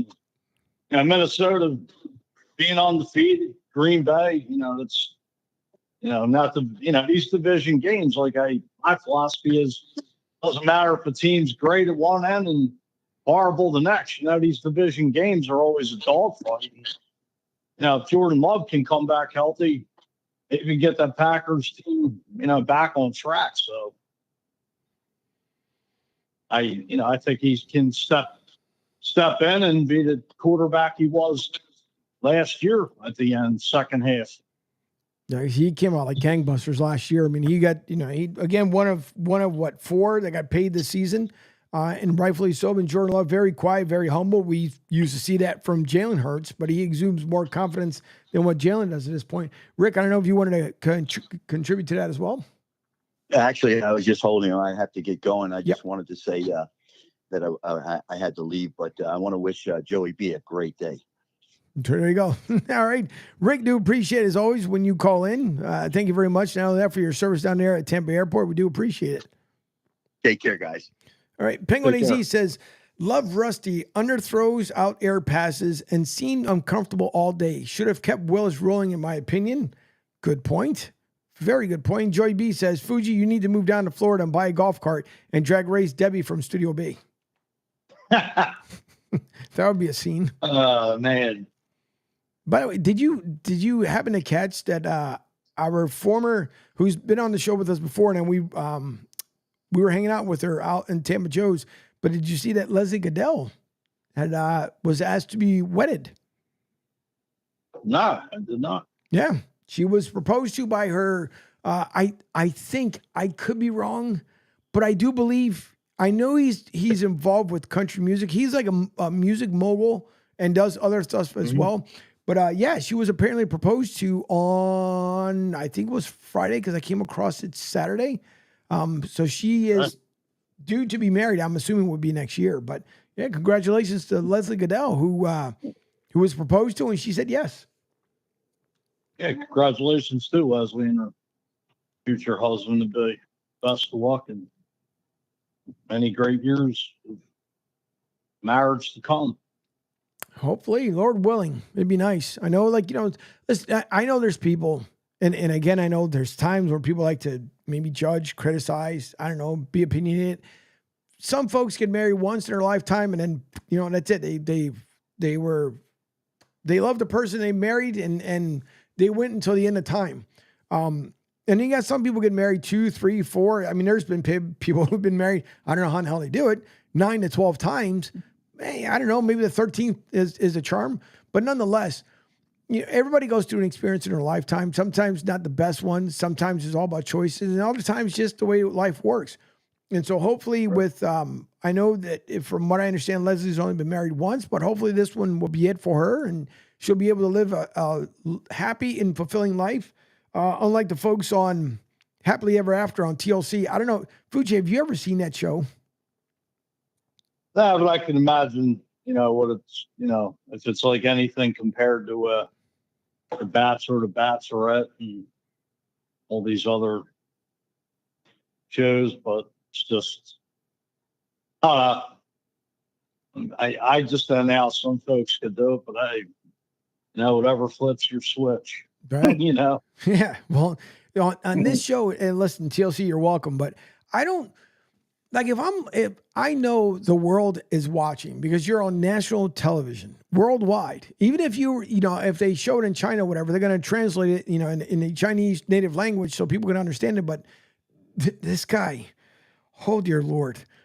So he's dating this girl from the Philippines, goes over there, meets her, wants to move to the Philippines, blah, blah, blah. Now, I, on God's green earth, would never go on national television, even if it's not live and it's recorded for people to watch the week after, and then just say with a smile on my face that I have like an STD. The guy just came out like it was like he won $100,000. Tells this girl like, oh yeah, I have this freaking STD, and the girl's like, what? What do you mean? I have to think about this stuff. The people that are on the show, and they kind of give you a premise behind it, Fuji, is like, so just imagine, unless just for show purposes, you were single. Right? We all know that you're married, but you were single. You live, I'm going to put you out in Colorado, out there with Joey B. You're his next door neighbor. Then you meet someone from Africa. Now, the odds of, first of all, that working, because just think about the thousands of miles that you are separated from each other. Then these people go to these different countries. And I'm just picking Africa for, as an example. I mean, it could be anywhere, Italy, Greece, France, whatever. But you go over there, and then you're expected in 90 days or less to propose to this person. Now, some of these people have been dating, online dating, never seen this person, have never come across them, and then they go over there and they meet this person for the first time, and then the one or the other gets upset if they don't get proposed to. Number one, if you can't find something here stateside, I can understand if you move overseas. Like, let's just say you started Fuji Incorporated out in France and everything works out like gangbusters. So now you move to France. I can understand if you met somebody from like Paris, or England or somewhere nearby. That would make a lot of sense. But it makes the show itself cracks me up where these people, they'll meet other folks from other parts of the country. And you already know there's already, the U.S. already gets a stereotype being, a Western civilization. But then you have the people that make me laugh where they say, well, I was hoping to move to the U.S. or, why aren't you moving here? Listen, that show is, if you never watch it tonight. It comes on tonight at 8:00. I mean, I know there's 2 Monday nighters, which I'm going to get into here in a second, but if you never watch it on Monday night. Sometimes matter of fact, the guy that's coming up tonight, his name is Sarper. And then the girl, I think she might have been from California. I'm not 100% certain, but I'm almost, this dude swears up and down. He's slept with over 2,500 women, and then he's supposedly going to therapy, but then he gets dressed up as, what was it? A Sultan.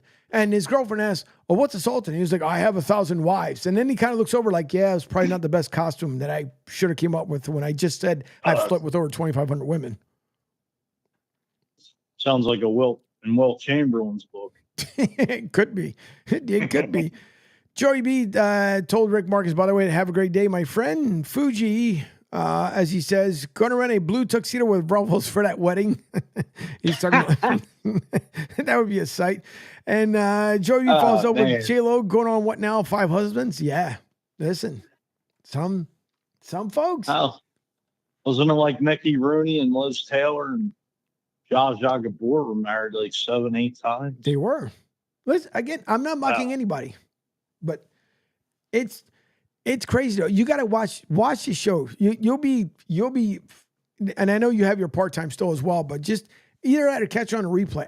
Some of these people, listen, to each his own. Don't get me wrong. My thing is, if you're going to meet somebody overseas, I understand, like if you went to school and you met somebody while you were in school, again, I get it. That's different. You were there. You resided in that country for like because I know in college you can go study abroad for 2 years, I believe it is, or something like that. So I get it if you met somebody while you were studying abroad, but I mean, to turn around and you meet somebody on the app and then they say, well, I didn't know this person was going to be like that. They live in a whole different world than what you do, in a whole different country, not a whole different world, but because you hear about third worlds. But, it's just, I don't know. It amazes me that and my other kind of, my favorite show is actually The Circle, which is on Netflix. You haven't watched that one either. That one's pretty neat. I've talked about that before, but Monday Nighter, as we are somewhat at least less than 8 hours or so away from the Monday night game. And I don't know, are you a fan, Fuge, of the double headers on Monday night? Not really, because to me, it's like, you can see one game, but matter of fact, I think last week they had one on ESPN and the other one was on ABC. But going back to years past when they would do this like opening week, I mean, you really didn't get to see. Let me go back to that. One game would be like super early, and then the other one would just start kind of late. So you really didn't get a chance to really see both games. And I like to watch them all. I mean, the only bad thing to me is like you got all these, you got the Thursday night games starting the week off, Sunday games, the Monday night. I mean, to me, I actually would love to see maybe the NFL try to do like a couple of games during the regular season, not just towards the end of the year, but having games on like Friday and Saturday. Because, I mean, you can't, Sunday, bulk of the games, you can't really get to see every game and really what's going on just by reading stats. Yeah. Or maybe the NFL, not the Sunday ticket, the screen where it bounces around the NFL end zone. Oh, the red zone? So, yeah, I mean, it's just, I don't know. I would love to see the NFL expand to like a couple games on Friday and Saturday because, a lot of people are out on Friday and Saturday, and I'm sure they would like to, just me as, being a diehard NFL fan, just appreciating the game. Don't matter, if it's like the worst game of the week or, a showdown between, Kansas City, Baltimore, whoever. But I don't think it'll ever happen. But I just think that the NFL would expand it that way. I think, the viewership, there'll definitely be a lot more people watching. Yep. I think speaking, you just talked about DirecTV, and it's funny because this came out about 3 hours ago where DirecTV and Dish agreed to a merger. And according to the article here provided by LinkedIn, this is by Emma Thorne, editor at LinkedIn News. DirecTV is merging with its longtime rival Dish under the terms of the deal announced Monday. Private equity firm TBG will buy AT&T's remaining stake in DirecTV for about $7.6 billion, and the merge will merge the two satellite providers. In a separate deal also announced Monday, DirecTV will buy Dish for $1 from current owner EchoStar. What in the world is that? In the process, taking on Dish's nearly $10 billion in debt. Good Lord. Good luck with that one. DirecTV and Dish have been trying to merge for decades without a successful attempt in 2002, which was ended by a government antitrust lawsuit. This will now be the tie-up, which will create America's biggest TV provider. Holy craps. I didn't realize that Dish was still around. And they were around because they were making better deals than DirecTV. But, wow. Right. That's I remember, I don't know how long ago, but DirecTV was, they held the Sunday ticket for a while. Now, YouTube TV picked it up. Yep. Owning the rights to it now. And a lot of people, from what I understand, they absolutely love it. I know Pete does. I mean, he'll have up to 4 screens up at his house. We weren't there for football season, but we were there during basketball and hockey season, and we watched them put the 4 screens up there. But no, listen, it's a lot of folks are absolutely loving it. The service that I have is on my on the website on sr1029thegame.com. You guys look at the bottom of the page there. I have a great streaming service, and the same thing. I put up 4 windows up there. If I could put up 10, I would, like Marty McFly in Back to the Future. But yeah, I know a lot of folks are absolutely loving the YouTube TV service. By the way, Joey B says, "Oh my God, Fuji and Joey B as neighbors.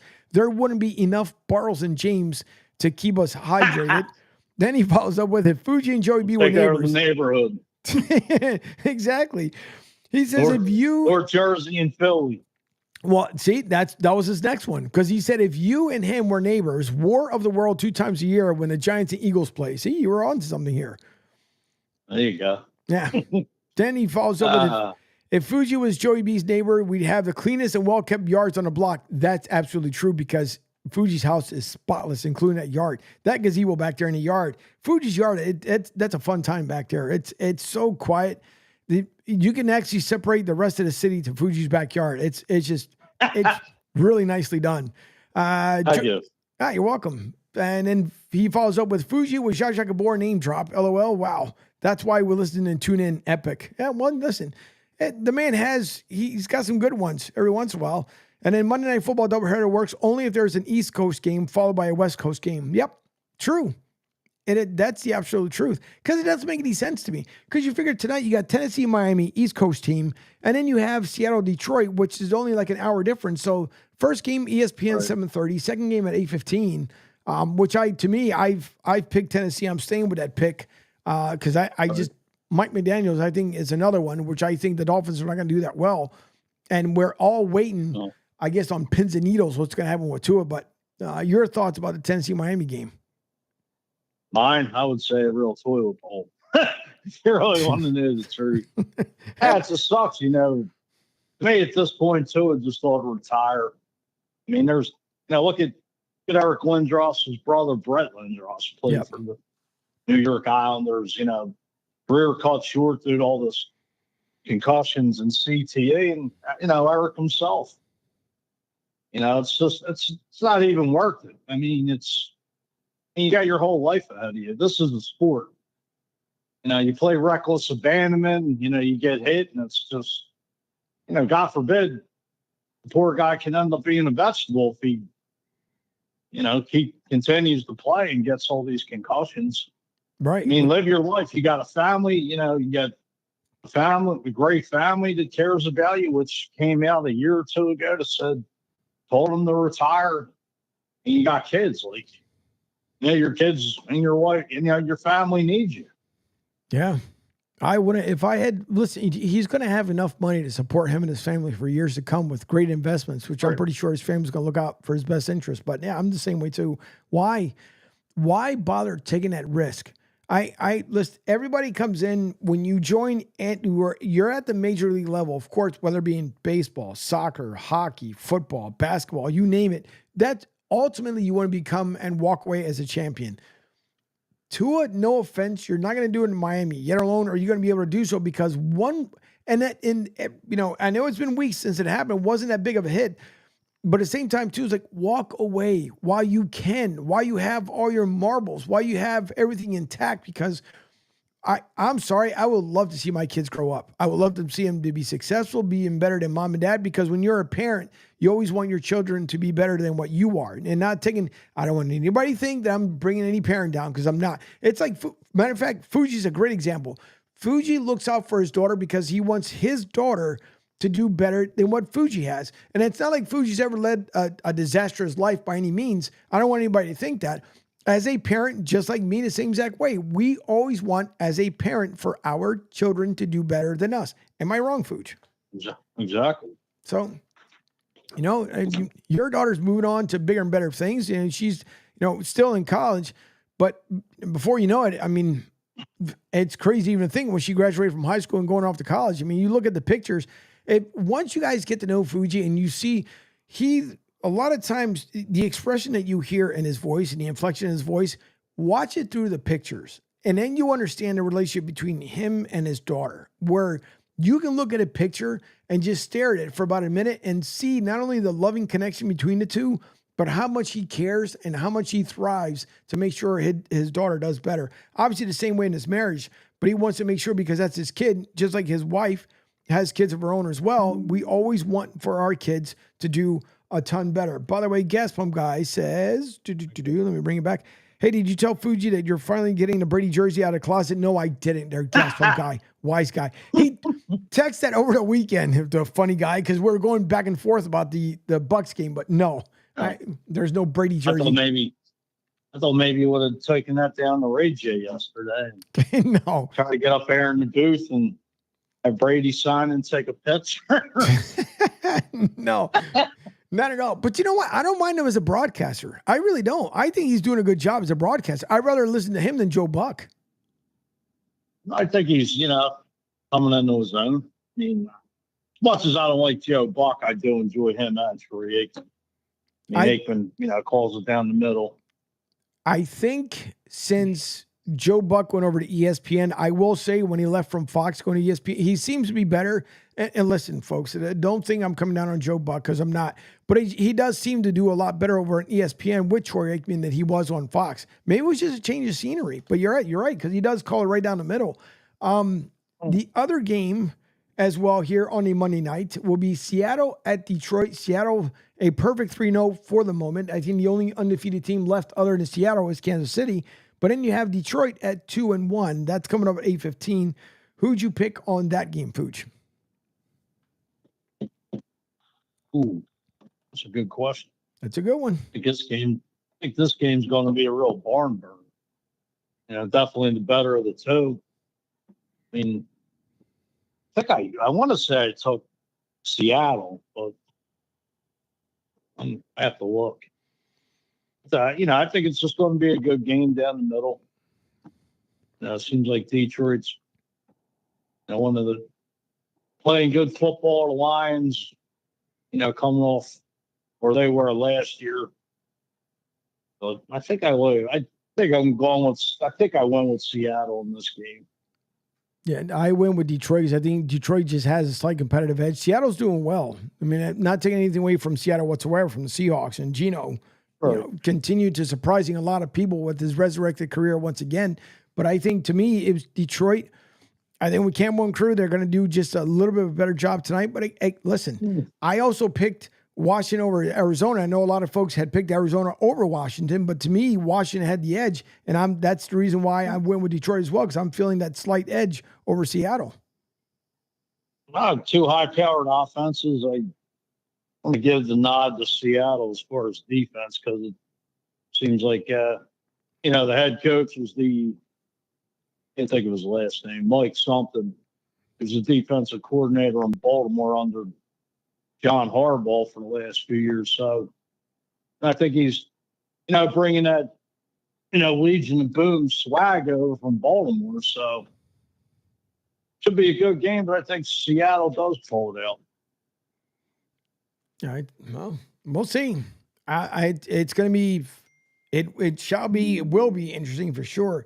Guess one guy says, I think Detroit will just have enough to pull it out for over Seattle. So listen, it's a good matchup. I will say it's a really good matchup coming up, and I know the Bucks have a good matchup too coming up on a Thursday. I don't think it's this week. Oh yeah, short week. Yeah, so it's gonna be some games are good. The Jets, I don't care, even though I picked the Jets, and I'll go over the picks for the week here. But who's leading in the standings right now? Well, I will. We haven't touched on it. Nope, but I will touch on that and the picks for the week as well. Take the second break here of the show, the final break of the show, as it is already 11:39 in the second hour. So we'll take a break. You guys will hear the second half of Andy Huggins, his comedy special that you guys can find over on YouTube. So when we come back, we'll get into the picks of the week. We'll also talk about the standings and then our thoughts on some of the games here as we're coming close up to the show. 20 minutes left here on Martinez Company, as you're listening to Martinez Company on Sports Radio 102.9 FM, the Game, part of the Coastal Sports Network, home of Broad Street South. We will take you into the break, and when we get back, we'll get into some more NFL talk. You are listening to Martinez Company. We'll be right back. Hi, folks. This is Gerard Moynihan of Moynihan Lumber, and I would like you to know that our company has been selling Anderson windows for over 60 years. See the complete line of Anderson windows at any of our 3 locations in North Reading, Beverly, or in Plastown, New Hampshire, or at MoynihanLumber.com. What's up, Southwest Florida? Jim and the Beef Guy here. Fort Myers, we answered your call. We're pumped to announce the opening of our second location. It's on 41 just north of the Edison Mall. And guys, nothing's changed here. The beef, the sausage, the breaded steak, our Maxwell Polish.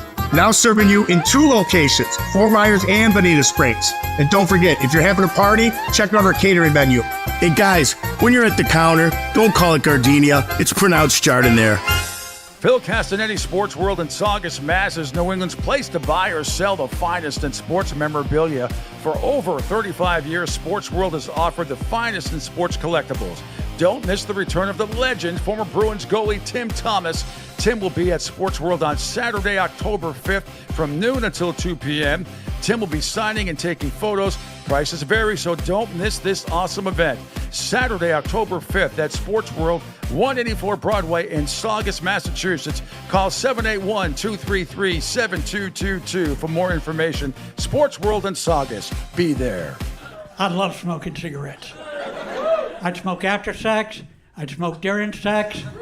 Sometimes I would skip sex and just smoke cigarettes. I'm officially an old man. I give unwanted advice to total strangers. I told a kid to pull his pants up. His underwear was showing. He mocked me, tried to give me a wedgie. But the joke was on him. I was wearing the pins.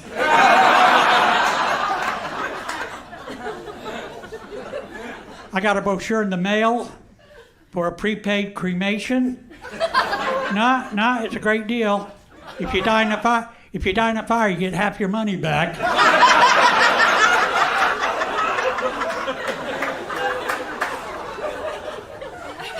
Thinking of getting a tattoo? I'm just not sure what kind I want to get yet. I'm thinking maybe barbed wire, a skull, my home address.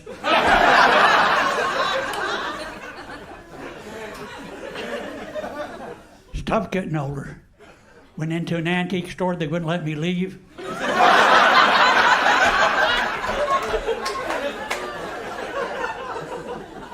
Looked up, saw that light, started to walk towards it.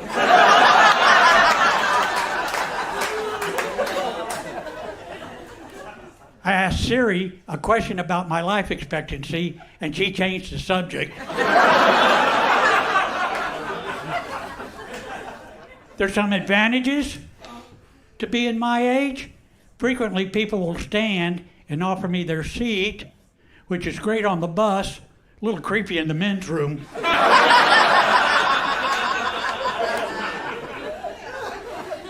I'm from Houston, Texas, and I can now ride the city buses of Houston for free, which is great news for the women of Houston. I can be anywhere in 4.5 hours.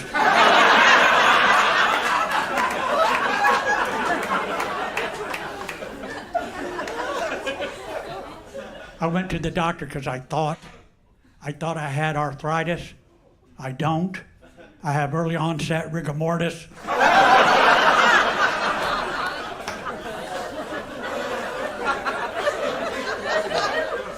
A friend asked me if I wanted to participate in the Adopt a Grandparent program. I said, sure. Now I have a 95-year-old man on my hands.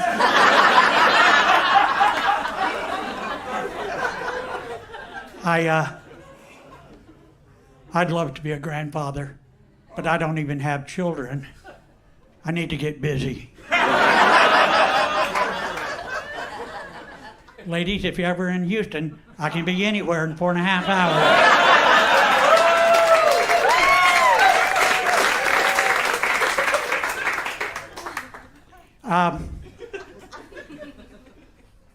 Every time I leave my apartment, I have to go back because I forgot something. Tonight I reached for my wallet, and wouldn't you know it, I'd forgotten my pants. I found this new technique which has improved my memory. I quit listening to people, so I have less crap to remember. I am a recovering alcoholic. I have 36 years sobriety. Thank you. There were a lot of one-night stands back in the day. Here's how it would go. I would get drunk, meet a woman, go back to my place, have sex, call myself a cab, leave, remember it was my place. One night that lady asked me. Download the Sports Radio 102.9 FM The Game app and tell your friends that Florida has a new leader in digital sports radio. All right, welcome back here. Final segment of Martinez Company. Hopefully you guys enjoyed the comedy stylings of Andy Huggins from the Don't Tell comedy series that is available on YouTube. You guys want to hear the rest of it? It's actually pretty good. It's about 4 or so minutes left in that comedy special he did. It's actually in his 80s, and he's sharp as a whip, so it's really good. So if you guys want to check it out, go to YouTube. Andy Huggins, Don't Tell comedy series. It's actually a good time. So what I'm trying to do is change it up for you guys so you get some commercials and then you get some of the comedy stylings. Therefore, everybody has a good time. And then sometimes you'll get the highlights of the week from the NFL. And speaking of the highlights of the week, and by the way, thank you all for tuning in to SR1029thegame.com. Don't forget, you can download the app directly from the homepage out there on SR1029thegame.com.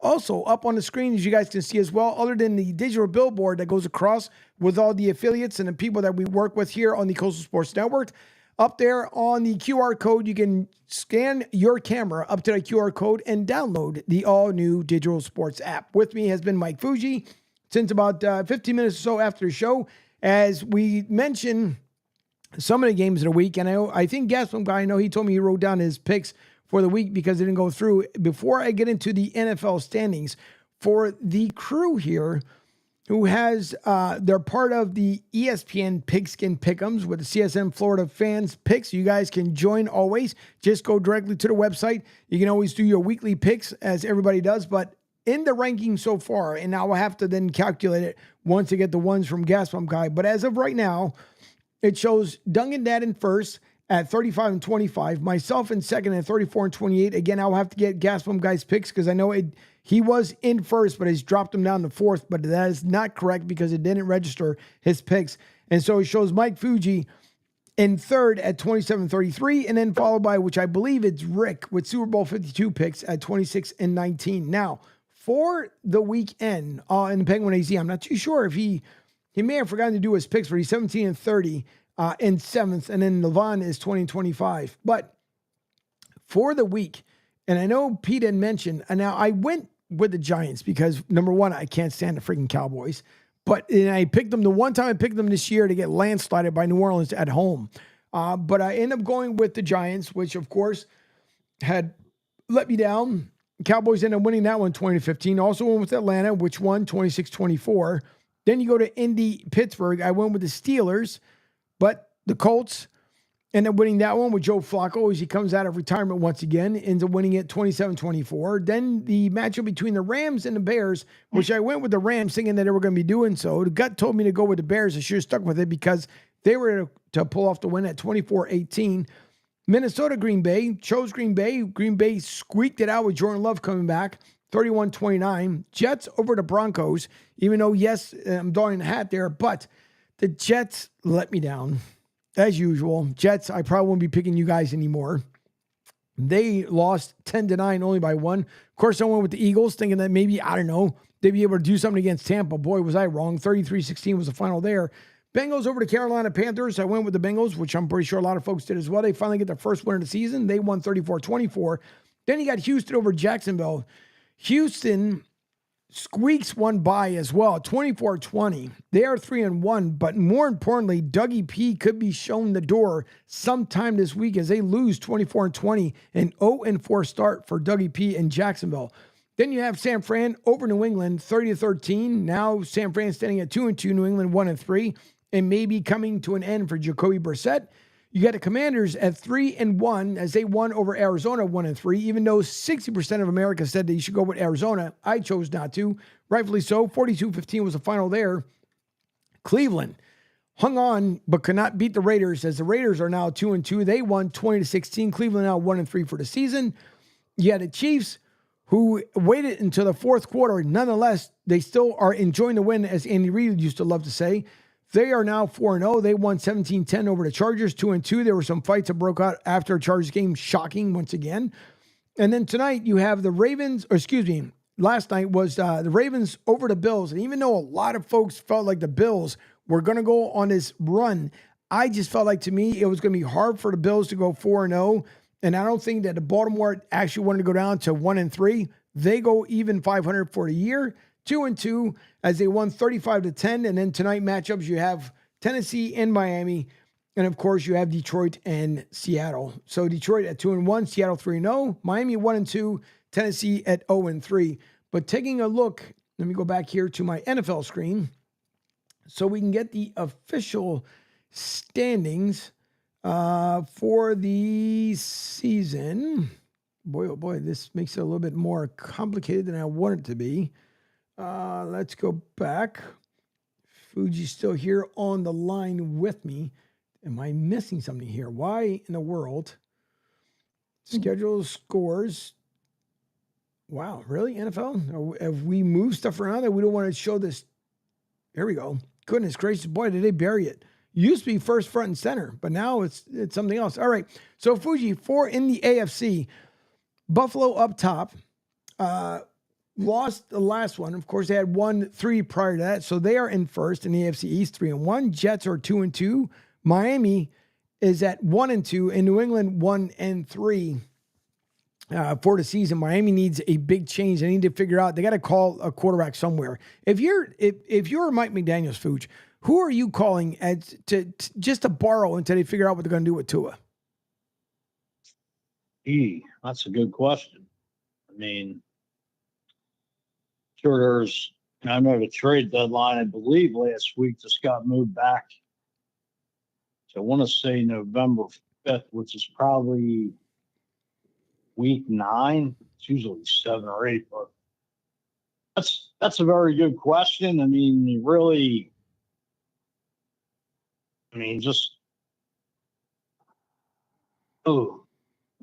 there's got to be somebody out there, from the quarterback position that's a third string or something, or somebody out there on the waiver wire. You talk about early, when you had a segment on Pete's show with Tom Brady. Right. I remember Tom Brady said the Bears reached out to him, but I remember the Dolphins a couple of years ago reaching out to Tom Brady about, possibly, going down to Miami. And it's probably a long shot, but who the heck knows? Brady's in a nice, comfortable position in his life. He's not on the field, but who's to say they wouldn't try to dial him up? Maybe it's probably a long shot in the dark. Possibly, but you got to remember, too, that he's also trying to become a vested owner in the Las Vegas Raiders, and that would make it extremely tough. Gas Pump Guy and I are in agreement on this one because you think about, and no one really talks about, is Jameis Winston to the Dolphins. That would be good, but I don't think Cleveland is going to let him go because I don't think Cleveland is sold on their starting quarterback. I would say this, and I probably could get ridiculed. Kansas City's backup is Carson Wentz. Mm-hmm. Who the hell knows what Carson Wentz has left in the tank? But I'm not saying it's out of the question. Who the heck says Miami don't dial up Kansas City? I highly doubt it, but you never know. Carson Wentz, I think talent-wise, the quarterback position in the NFL is so watered down, and not to take nothing away from some of these guys, but some of these guys don't even deserve to be in the NFL. But maybe I'm wrong for saying that. But no, you're not wrong. No, who the hell's to say? I mean, quarterbacks have been. I mean, who the hell saw Sam Darnold? Right. Coming out. I know it's early. Maybe I ought to pump the brakes on it, but it's just, hey, who the hell knows? No, but you're right, because I texted that to Pete last night as we were going back and forth, and I told him the same thing, that who saw Sam Darnold resurrecting his career in Minnesota right now? I mean, he's winning by gangbusters, which is good to see, because, he was hung out to dry. Obviously, the Jets hung him out to dry, and a couple other teams as well, but hey, he's doing good. So Minnesota's lucky, because they were looking forward to J.J. McCarthy experience, and then he went down. So they've been very fortunate. So J.J., right now, if you're Minnesota, you're thinking like, man, you know what? We didn't do too bad of a deal. So that could be a good one, but I just don't. Carson Wentz, I don't think Kansas City is going to let him go. So I think they see him as a solid fit behind Mahomes. So I don't think it's going to happen. By the way, Joey B says, I use a picture of Fuji as my backdrop on my web calls for work. It intimidates people and gives me an edge on sales calls. So there you go. Oh, man. Go on, man. And then he says he's doing horrible. No need to mention him as far as the picks. Hey, listen, if we're all we all have rough weeks for sure. And why the hell did I pick Dallas beyond me? I mean, the Giants. Go ahead, Fuji. I was going to say, I mean, you're 4 weeks, you're a quarter away through the season already. And my thing is, who the hell saw these upsets like San Fran losing 2 in a row? Like yesterday, I had Pittsburgh beating Indy because it seems that Indy's just been a dumpster fire. Yeah. I don't really know what happened to Anthony Richardson. I really haven't thought up around the league, but Joe Flacco, I mean, he got the Cleveland Browns in the playoffs last year. So I don't know if Richardson got hurt or if it's that serious of an injury, but Flacco may be old, but the guy still has some grit left in the tank.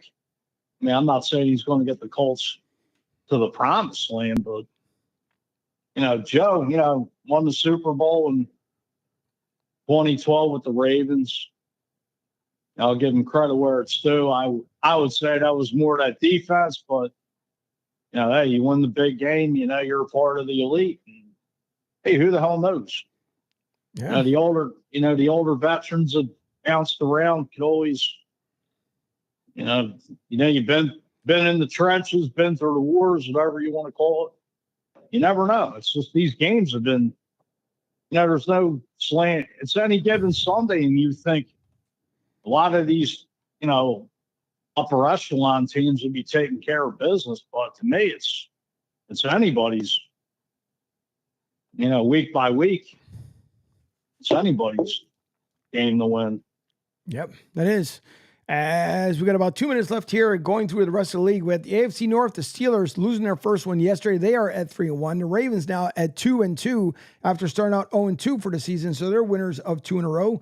Cleveland Browns at 1-3 in third, and then in fourth is the lowly Cincinnati Bengals. Every year the Bengals seem to have this slow start. I don't know what it is, but they get the win finally yesterday, so they are at 1-3. In the AFC South, Houston hung on just enough to beat the bottom of the barrel Jacksonville Jaguars, who are at 0-4. But Houston 3-1. Indy at 2-2 as they won yesterday. We just talked about it.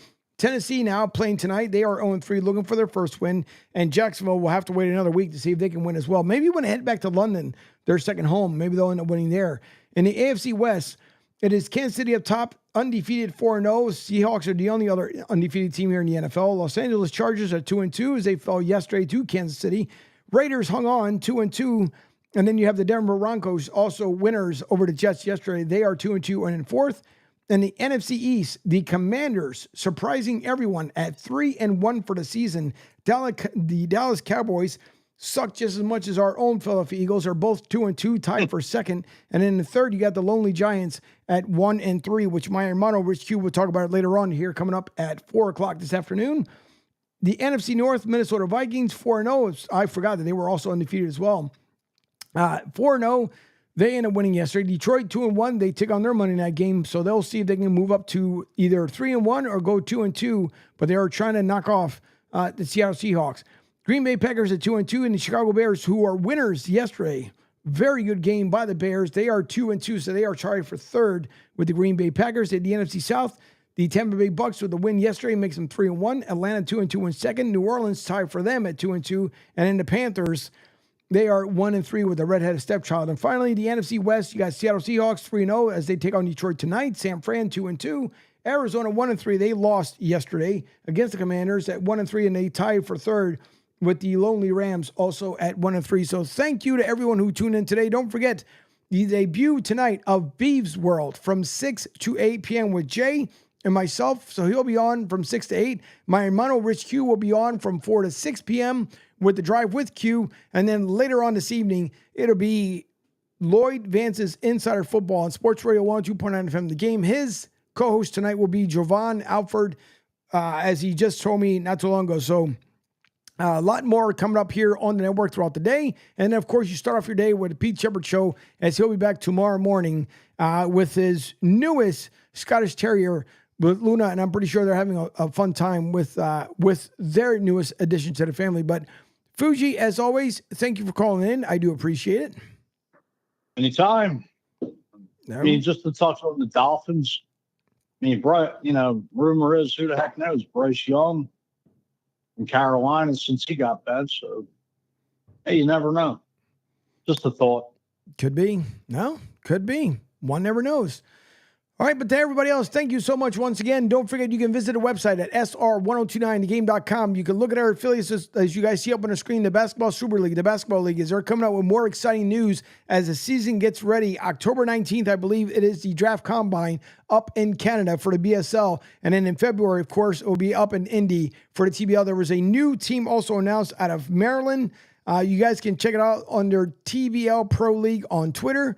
Under T Basketball League on Instagram, but a new team. So the Flying Cows will be joined by a new organization out there in Maryland.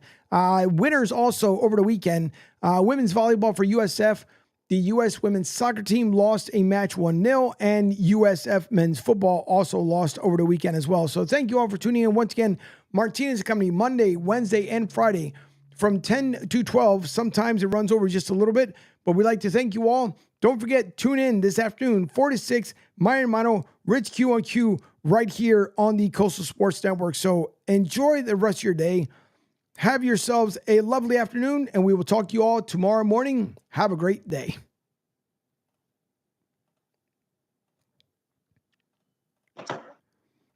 And just like that, it's over. Fuge? Jimmy the Beef commercial cracks me up. Yeah. It makes you want to freaking dance, if anything. Yeah, exactly. Fudge, I forgot.